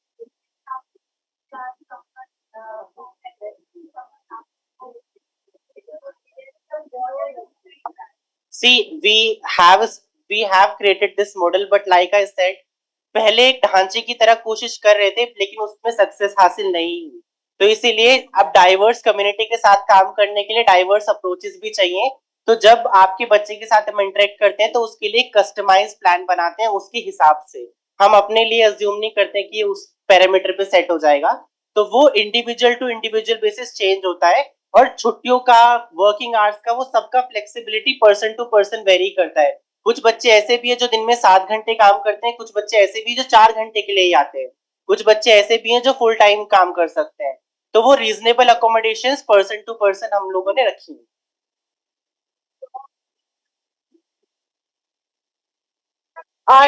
These things can be discussed offline. Offline after this. ये हमारे पास फाइनेंस में भी बच्चे हैं। That's what we are talking about, creating platforms and opportunities for our special athletes. Because इसमें I just like to add कि क्योंकि आप स्पेशल एडुकेटर्स हो तो आपको भी पता होगा कि काफी सारे स्कूल्स ऐसे हैं जहां पर बच्चे अगर टाइम से एडमिशन लेते हैं तो अर्ली इंटरवेंशन से काफी सुधार अपने आप आ जाता है। तो अगर वो कुछ इंपॉर्टेंट हाइलाइट्स, और इसीलिए हम स्कूल्स और ऑर्गेनाइजेशन के साथ कोलैबोरेट करते हैं, क्योंकि वो हमें समझा पाते हैं कि ये इस बच्चे की स्ट्रेंथ्स हैं, आप इन पर फोकस कर सकते हैं। तो अकाउंट्स जैसे एरिया में भी हमारे पास स्पेशल एजुकेशन वाले बच्चे काम करते हैं। साथ में हम अपना हॉस्पिटैलिटी स्कूल है हमारा फरीदाबाद में, तो अगर कोई बच्चा 12th पास है तो वो हॉस्पिटैलिटी डिग्री के लिए भी वहां पर अप्लाई कर सकता है। Yeah, thank you so much. Thank you so much, Akshay. I'll move forward. Akshay just spoke about inclusion in the workspaces. I'll come back to Neha.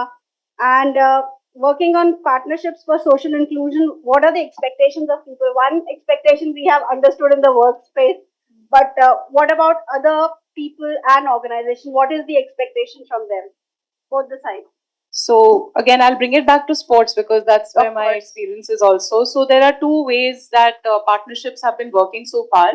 One is in the elite sports space itself, and that's something I touched upon briefly, that train-the-trainer programs, facility sharing, these are two broad areas that intervention can occur in. Also, I think going back to the point of employability, there are many roles in sports outside of athletes, which can be potentially future roles for people with special needs as well. And I think what we've realized also with Special Olympics globally is that sports is one activity that can be done by a wide spectrum of people as well, whether it's something as simple as managing equipment or coming in into the stadium to be a ball boy or a ball girl. So there are various opportunities within that particular domain. And the support can also come in various ways, right? So that is within the sports domain, elite sports domain. And the intent is there. We've discussed that. The intent is there. Yeah. Now, when it comes to corporates, the two ways to look at it is, one is, of course, every corporate should have someone like Akshay in it, so that there is that level of involvement that comes through. It is rare. I think this would be probably a one-off case where there's so much involvement and an embedding of this cause into the whole employability situation. But beyond employability, CSR is another area where inclusion can play a big role. However, not too many corporates have been exposed to this topic as a CSR, potential CSR opportunity, because it's difficult. Because when it comes to inclusion, it's not about making a physical impact, it's about mindset change.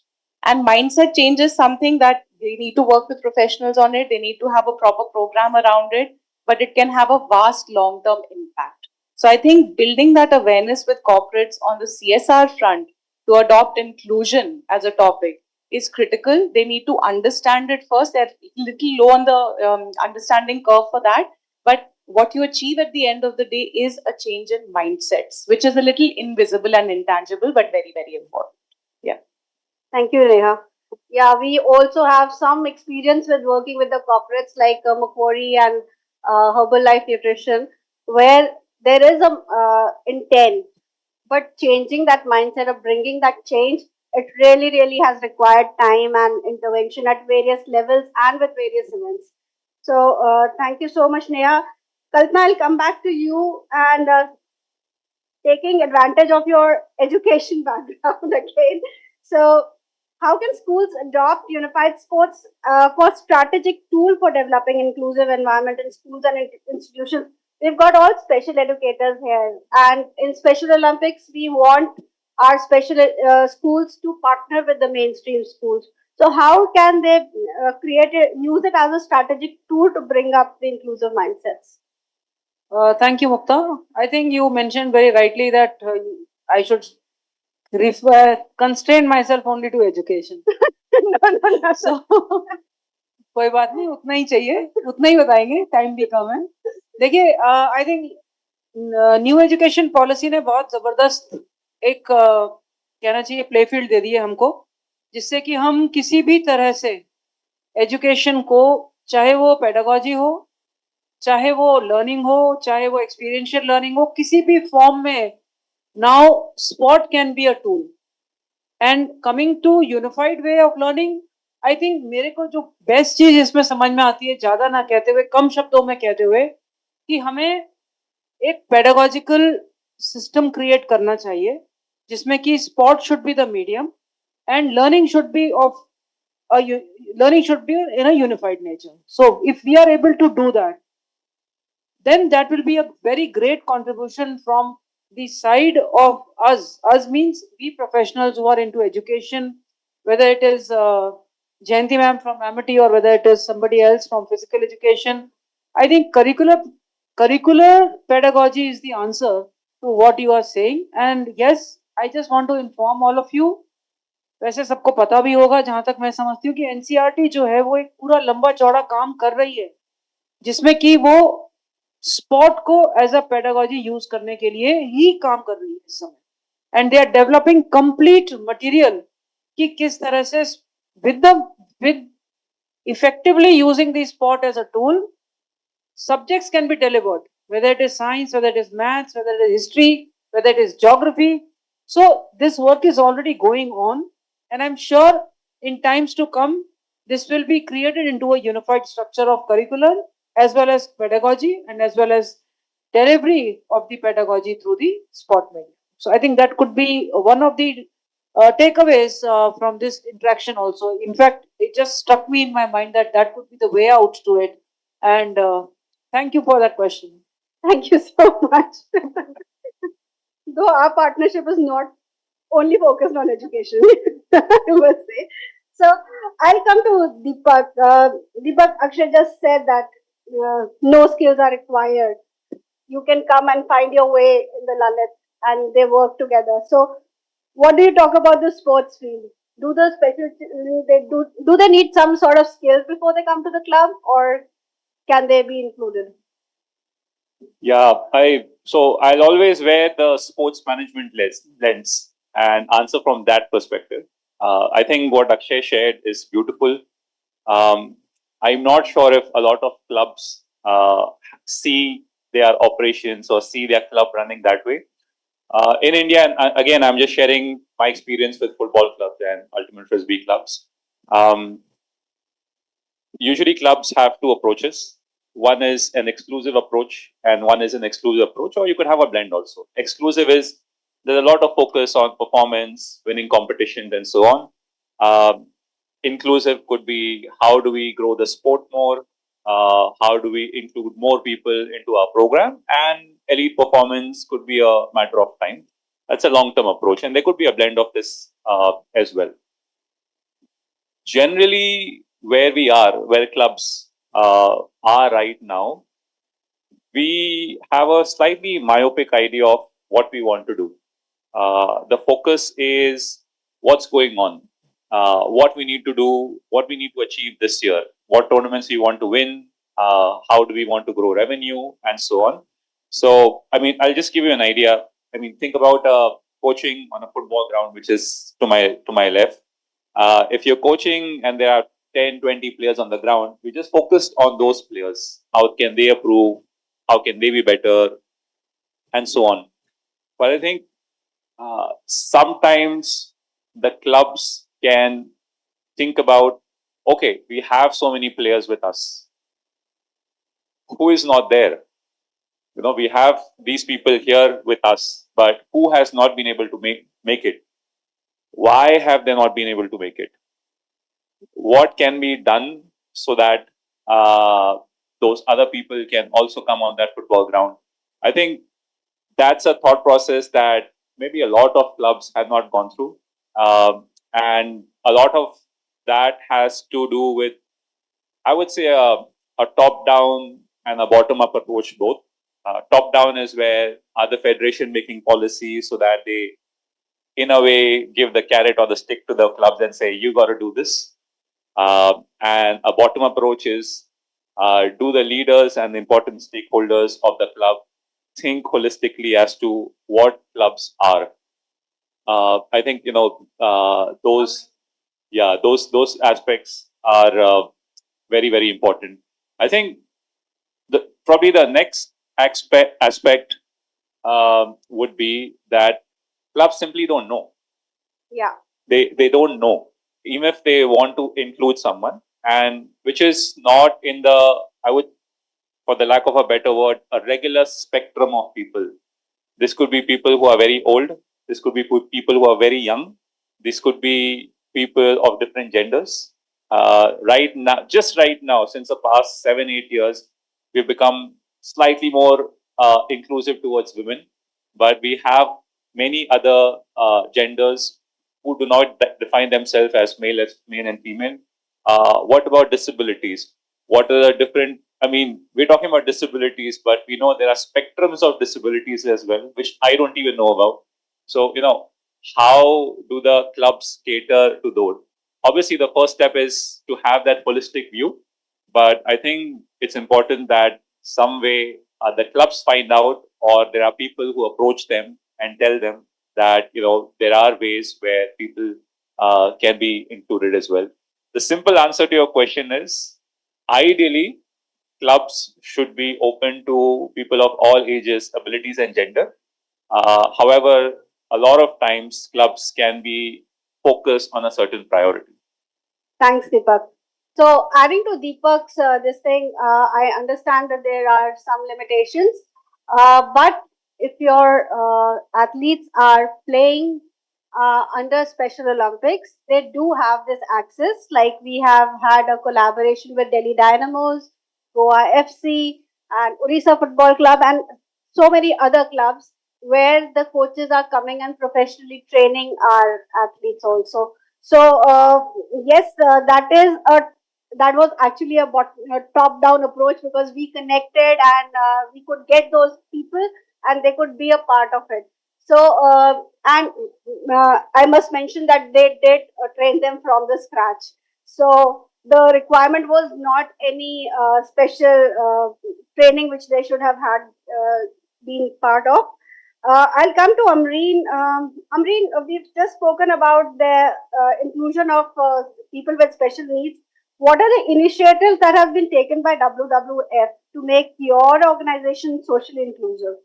Yeah, so I work with the education division, so I'll speak more from that perspective.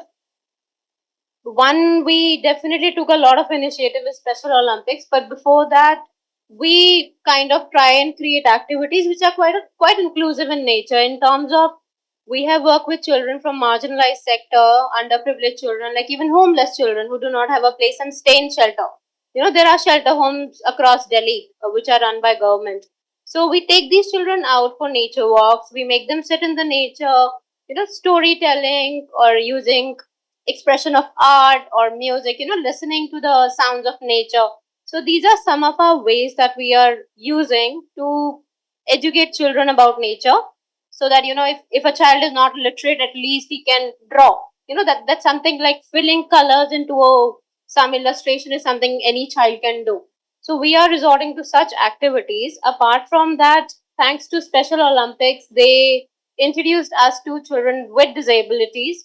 And honestly, Mukta ji, I would like to mention first time when we at WWF Education Division launched Play for Planet series, inspired by Special Olympics athletes only, where we invited our group of volunteers and Special Olympics people came and they played together. That was a basketball tournament we organized. And honestly, when we were kind of outreaching and engaging and inviting our volunteers, they were scared. They were like, okay, basketball athletes are coming, we don't know how to play basketball. So, you know, so it was really interesting. And youth today are quite sensitive. So we are creating spaces where people can come together, understand individual differences, and, you know, contribute to each other. That is one. Apart from that, I think that's all I want. I just lost train of my thoughts. But yes, like partnerships is essential. So even if you look at the panel, there's an educator sitting next to me, there's a coach, there are corporate people, there's a communicator. So whatever organizations are doing is successful because of collaborative approach. All right. So you as special educators, you are on ground. You can play an extremely important role when it comes to, you know, bridging the gap between the facilities and the audiences. You know, so we are running activities. It's your responsibility to connect children with disabilities, people with disabilities, wherever you see optimum opportunities are there. So that's all I would like to share. Thank you so much. Thank you so much. We are talking about a lot of partnerships. We are talking about sports spaces. We are talking about workspaces, and we are talking about education. When we talk about partnerships, how focused are we on safeguarding? Can I have this answer from the participants? What would be your requirement or what would be your thought on safeguarding or child protection as we call it? We call it at Special Olympics, we call it safeguarding because it's not only children but adults also with disabilities, which we are talking about. Any ideas? How do you create a safe space when we try and talk about inclusion in any sphere? Anyone?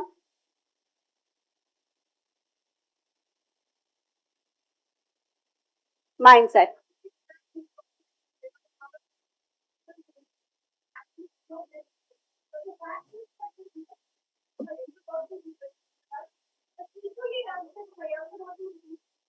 Right. It's a mindset. I thank you so much.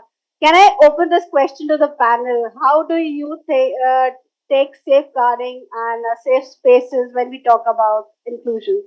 according to your experiences. And yes, please. So at WWF, we have very stringent and strict policies when it comes to engaging children or even adults.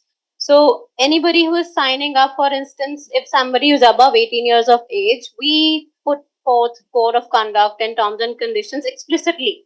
So that person is aware what are the risks involved when you're getting engaged in a particular activity and what kind of behavior is expected out of me.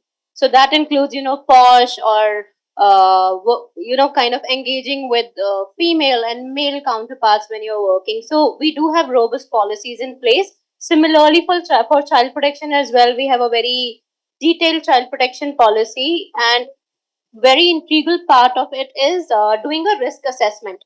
So whenever we do any activity or take children out, we conduct risk assessment. So it's a simple template which everybody can follow, even in your household as well. So if my child is going for X activity or going to spend 1 hour at this particular place, what are the kind of risk I perceive? And then having a mitigation plan. So this, we as individuals and employees of WWF follow it like, without any questions asked. So it really helps us when we are working. Thank you so much, Amreen. Please. So I'll probably share a couple of points if that's okay with you. I think first of all, I agree with the mother there. Yes, it is about, it starts with mindset. It definitely starts with mindset. I will say probably I could add something to it. Working in an organization, it's also about the culture of that place. And what is an organization? Organization, a group of people. So it's about the culture that the group of people have created. This could be, the group of people could be, I used to stay in Dwarka, so there was some group of people I used to play football with. There is still a group of people I play ultimate frisbee with. And I've realized working or playing with these two different groups that the culture is very, very different. One group of people who I love playing with are slightly exclusive about religion, are slightly exclusive about playing with female. The other group welcomes people from different backgrounds, socio-economic, whatever, male, female, everyone plays together. So I think it's also about the culture that you are creating. The policies and everything can be secondary, but it's about welcoming people, new people, people who are already play, are part of the organization. How are you making them feel safe and welcome in a very human way? In a very human way. Then, from an organization point of view, I think we were just talking about it there. We disagreed, but my perspective is, I think there are three things that we require for an organization to do. Everything starts with awareness. You need to start talking about it. Just start talking about it. You agree, disagree, there's no problem, but you start talking about it. What is safeguarding? What is child safeguarding? What is child protection? Is there a difference? What do you mean by harm? Very simple definition. What do you mean by harm? We've had long discussion on safeguarding just on that simple word called harm. What does it mean? What does it mean? What are different kinds of abuse? Is it relevant? What is legal? What is illegal? What are poor practices? Something which could be illegal or something which could not be illegal, but it is still a poor practice. How do you make it as part of your organization culture? Then you come to the step of making a policy where you write something down. The organization writes something down and says, this is where we stand. This is who we are. This is what we're going to do. And I think once we have that policy in place, this could be a 2-page document. This could be like an AFF, we created a 60, 80-page document, not just the policy, but also the framework, the redressal mechanism, what to do when competitions happen, what to do when children go for competition, consent form from the parents, etc., even for basic things like taking photos and so on. And the third part is implementation, where you have a policy in place, but it's not a document which is somewhere there in the file gathering dust. But no, how do you go about implementing that policy? Very small aspects. A consent form could be just a 1-page form, but there are 50, 60,000 players playing football, children. How do we reach out to the parents of so many children? Just one simple form, but how do we implement one simple form in the domain of football or sports? That, I think that becomes a challenge. The third part, I think this was discussed previously as well, is to have a holistic and a multi-stakeholder approach. And from the perspective of football, maybe I'll share, who are the stakeholders for us. You have the federation, you have we call them the member association, which is the 36 union states and union territories. Below them, we have the district associations, and then there are the clubs, and then there are the players. Apart from these stakeholders, you have the coaches, you have the match officials, including the referees. I've not forgotten the players and their parents, if they are children. So, have we spoken with all of them in all the activities, which is generating awareness, policy making, and implementation? Because if we don't, if I make a policy for you right now that nobody can go outside this room till this conference is complete. We've not discussed this. We can agree upon it, but we've not discussed this. But once we agree upon it and say, okay, yeah, we've got a policy in place, let's implement it. So I think it's important that if a policy is being made, it's a very holistic, multi-stakeholder approach. Although this might take time, but I think, of course, policy work does take time. Yeah, Agreed to that. I think everyone sitting here probably knows that. Yeah. मुझे इन 5-6 minute में इतनी सारी दिमाग में चीजें आ गई कि अब मुझे थोड़ा डिफिकल्ट हो जाएगा to put together, but as an organization, what we have always thought of is that we want to be an organization wherein people could see themselves represented and reflected. तो जिस संस्था में लोग खुद को देख पाते हैं और खुद को चित्रित होता हुआ समझ पाते हैं, आई थिंक सेफ्टी अपने आप इंश्योर हो जाती है। आप एक क्लासरूम का एग्जांपल ले लीजिए, सबको आवाज आ रही है ना? जब हम स्कूल में जाते हैं तो अगर हमें कोई दिखता है कोई मेरी कॉलोनी का है, तो सबसे पहले जाके ऑटोमेटिकली उसके पास जाके बैठ जाते हैं। जब कोई दिखता है कि वो मेरे तरफ देख रहा है, मुस्कुरा रहा है, तो दूसरा व्यक्ति वो हो गया क्योंकि उसने मेरे सामने मेरे को स्माइल दी है। और उसके बाद कुछ लोग ऐसे होते हैं जो देख के चले जाते हैं, तो उनसे कभी 1-1.5 महीने बाद, oh I never knew you are this amazing, ऐसा होता है। तो ये जो फीलिंग्स हैं, that first initiative to take that conversation is very very important. We need to ensure कि, और जब ये हम इतने सारी कम्युनिटीज को हायर कर रहे हैं, तो हमारा सिर्फ ऑब्जेक्टिव ये नहीं कि हम दुनिया बदल रहे हैं, हमारा ऑब्जेक्टिव ये है क्योंकि मुझे इन सब में अपने गेस्ट भी दिखते हैं।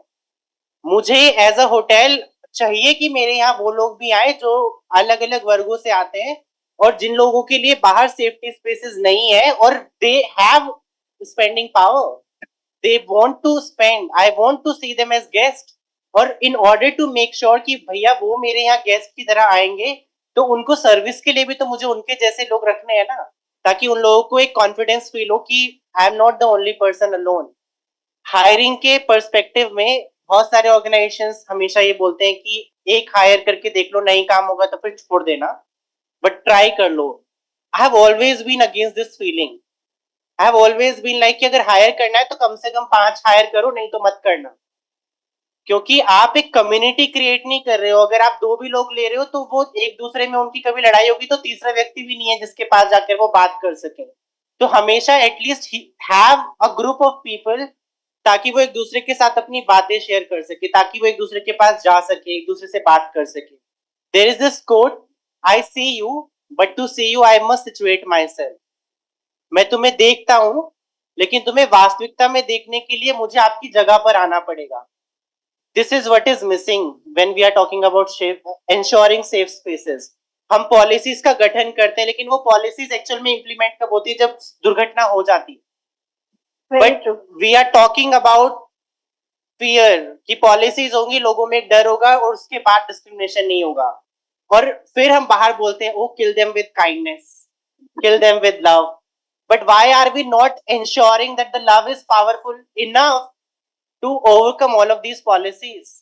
Why are we not ensuring that these cultural spaces or gaps that we are talking about here go outside this space and people are independent in their thoughts enough to ensure कि I need to understand and I need to look at them from the places they are coming from. और वो gaps हैं, और gaps ऐसे भी हैं कि आप सब लोग अपने आप को शीशे में देखते हैं, कभी नोटिस किया एक आंख छोटी है दूसरी आंख बड़ी है?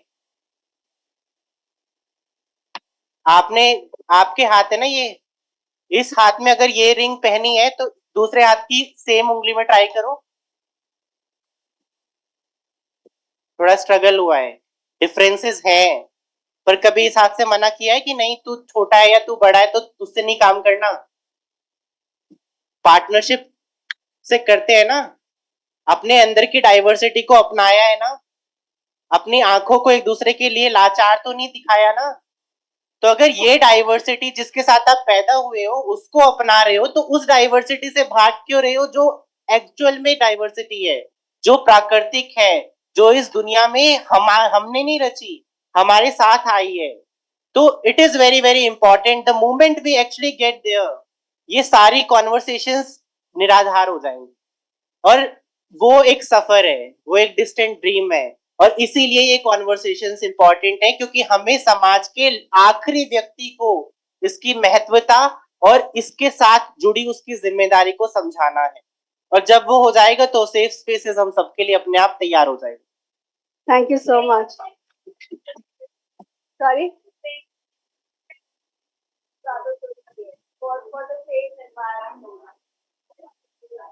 Sorry, I could not hear. So is Yes. it okay I ask you a question?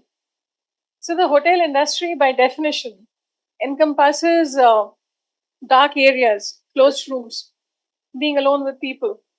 I'm a parent. I'm very good friend with Aradhana Lal.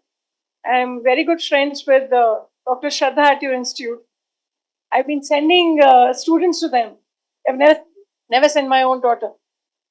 So an ID person typically will not like the most beautiful thing you said. How do you define harm?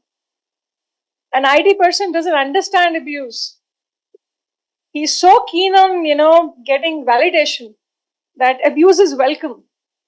So एक ऐसी industry जहाँ पे typically जो identify बंद कमरों से और अंधेरी जगहों से होती है, वहां पे आपने जो बातें बोली, as a parent, this is a individual question, I am very sorry in wasting your time, मैं कभी कन्विंस नहीं हुई सर आज तक कि hotel industry is a safe place for special needs people. देखिए, इसका जवाब मैं सिर्फ इतना ही कहूंगा कि I am not here to convince with my words. I would like you to come to our hotel and see it, how it is happening. और सच में ये फैक्ट है कि जब तक आप खुद से देखते नहीं, I don't know if you are aware, but Arundhati Bhattacharya ji, जो कि इस देश की पहली ऐसी चेयरपर्सन भी रही है स्टेट बैंक ऑफ इंडिया की, सीईओ, उनकी बेटी भी हमारे साथ काम करती है, is a person with intellectual disability. और ये जो ट्रस्ट तक की पहुंचने का सफर है, ये डिफिकल्ट है। मैं हमेशा ये बोलता हूँ, मैंने पहले भी बोला कि आप पहली नजर में किसी पर विश्वास कर सकते हैं, लेकिन ट्रस्ट करना, बिलीव और ट्रस्ट में बहुत गहरा अंतर है, और वहां तक की जर्नी इजी नहीं होगी। होटल में सेंसिटाइजेशन, बिलोंगिंगनेस, इन सब एक्टिविटीज के परे हर किसी के लिए अपना एक सेफ स्पेस और मेंटल हेल्थ को एज एन इम्पॉर्टेंट एस्पेक्ट रखना, ये हमारी जिम्मेदारी थी, और हमने 2019 से मेंटल हेल्थ काउंसलर्स अपने यहाँ रखे हुए हैं। हमारे यहाँ पे स्पेशल एडुकेटर्स हैं जो लोगों के हिसाब से समय समय पर हेल्प करते हैं, और रेगुलर इंश्योरेंस की हर 3 से 4 महीने में पेरेंट्स आ रहे हैं और हम पेरेंट्स के साथ एक इंटरेक्शन कर रहे हैं। और इसीलिए मैंने बोला कि हर एक फेज के बाद हम पेरेंट्स के पास इसलिए नहीं जाते क्योंकि हमें डर है कि हमारे बारे में कोई बुराई हो रही है, लेकिन हम नहीं चाहते कि किसी का बच्चा सकम करे एक ऐसे एनवायरनमेंट को जहां पर वो अपने आप को नहीं देखता है। तो इसीलिए वो कोलैबोरेशन, ये पार्टनरशिप की बात हो रही है, वो कोलैबोरेशन तो हमें टाइम पर एक दूसरे के साथ देना पड़ेगा और वो ट्रस्ट करना पड़ेगा। So I would like you to come over, see it yourself, and maybe speak to some other parents. I'll just give you numbers, how it is happening and how it is actually impacting the lives. So that would be a better understanding. Thank you so much. I think it's already 2:30. We have kept you away from your meal quite a long. So let's break for lunch. But the panelists, few of them are still here. And if you have any questions, you can come through Jayanti ma'am, and we all will be happy to answer. Right? Thank you, everyone. Thank you so much. Okay, I'm sorry. It has indeed been a wonderful panel discussion. And now, before we break for lunch, I would request Professor Dr. Jayanti Pujari, Madam, Director AIRS, to kindly felicitate our esteemed panelists. Firstly, I would request Madam to felicitate Dr. Kalpana Sharma, Ma'am, Academic Head, NIS Patiala. A big round of applause for Madam.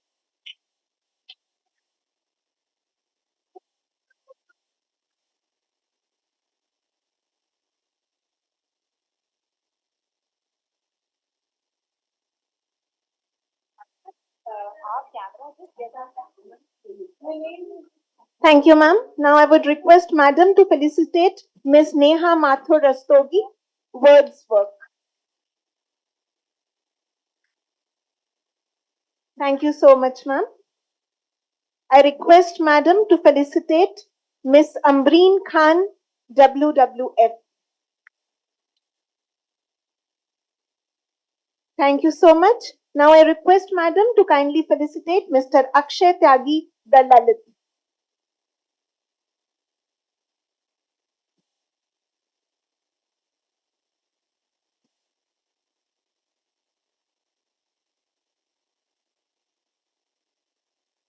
I request Madam to kindly felicitate Mr. Deepak John Nayak, Sports Consultant.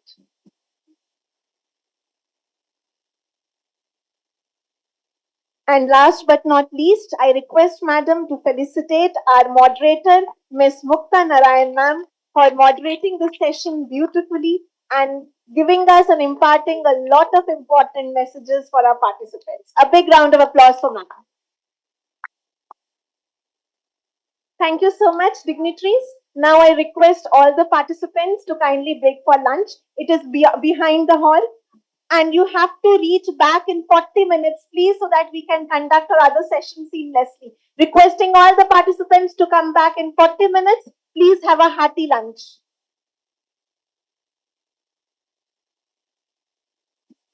Okay. 1. So, 2, 3, 4, 1, 2, 3, 4, 1, 2. 3, last line 3. Sorry नहीं ये अलग group है, ये अलग group है ये अलग group है। आप अच्छा एक मैम तो आप उठिए ऊपर 1 2 3 4 ओके। तो जितने भी ये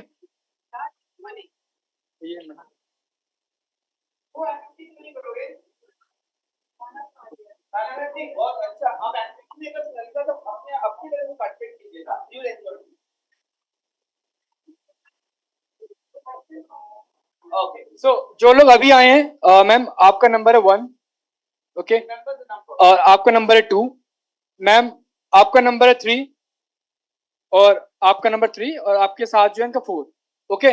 सो जो ग्रुप नंबर 1 है जिनका नंबर 1 है वो एक बार खड़े हो जाइए। 1 वाले प्लीज एक बार खड़े हो जाइए। 1 में बहुत कम है मैम, आपका नंबर भी 1 था। आप इधर आ जाइए 1 वाले।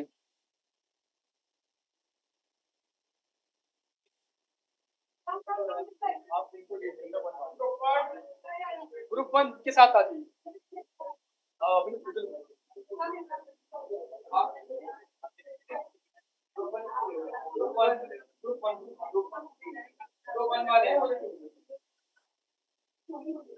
and 2 number 2 number 2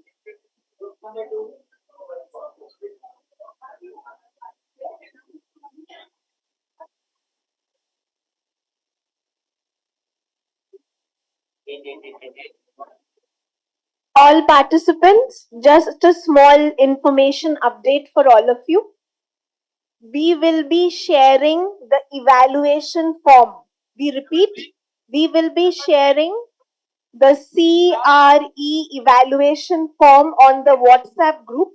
All the participants are requested to fill the Google form which will have your evaluation questions. It will be shared between It will be shared on the WhatsApp group between 3:30 to 5. Number 4. इधर आ जाइए. I repeat, the evaluation form will be shared between 3:30 to 5:30 in the WhatsApp group for all the participants. In order to get CRE points, you are requested to complete day 1 CRE evaluation today itself by 5:30. At 5:30, the link will close and no more responses will be accepted.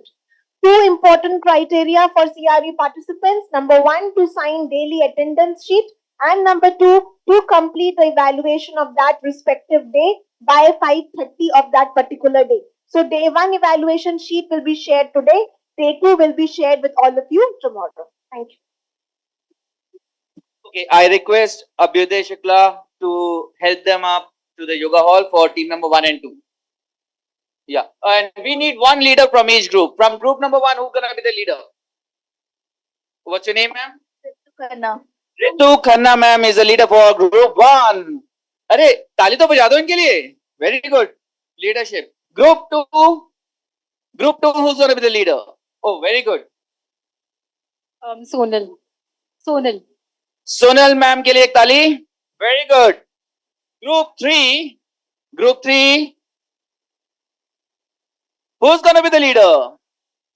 One leader required. Who's gonna be the leader? Very good, ma'am. Alka Sharma. Alka Sharma ma'am के लिए ताली. Very good. Group 3 leader Alka Sharma ma'am. And group 4 ने leader अपना choose कर ही लिया होगा. Yes, दिख गया the leader यहीं से ही. योगेंद्र जी के लिए तालियां. Very good. So सभी leaders जो अभी बाद में आए हैं, आपको कोई टीम नहीं मिला? ओके, 1 2 3 4 में से कोई एक नंबर चूज कीजिए. Gwen, very good.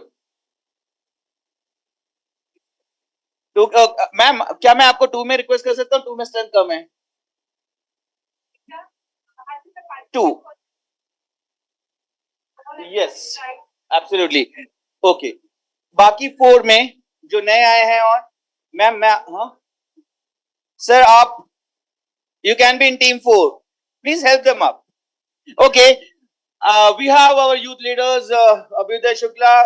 Please help them to group number 1 and 2, the yoga hall. And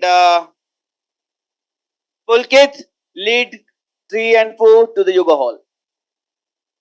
ठीक है. Let's meet at the yoga hall for wonderful activities. आपको यकीन दिलाता हूँ कोई भी बोर नहीं होगा. All participants, please take your bags along with you because we may close down this hall. So please carry your bags, your essential items, your valuables. Please keep it with yourself safely. We request you to please take your bags along.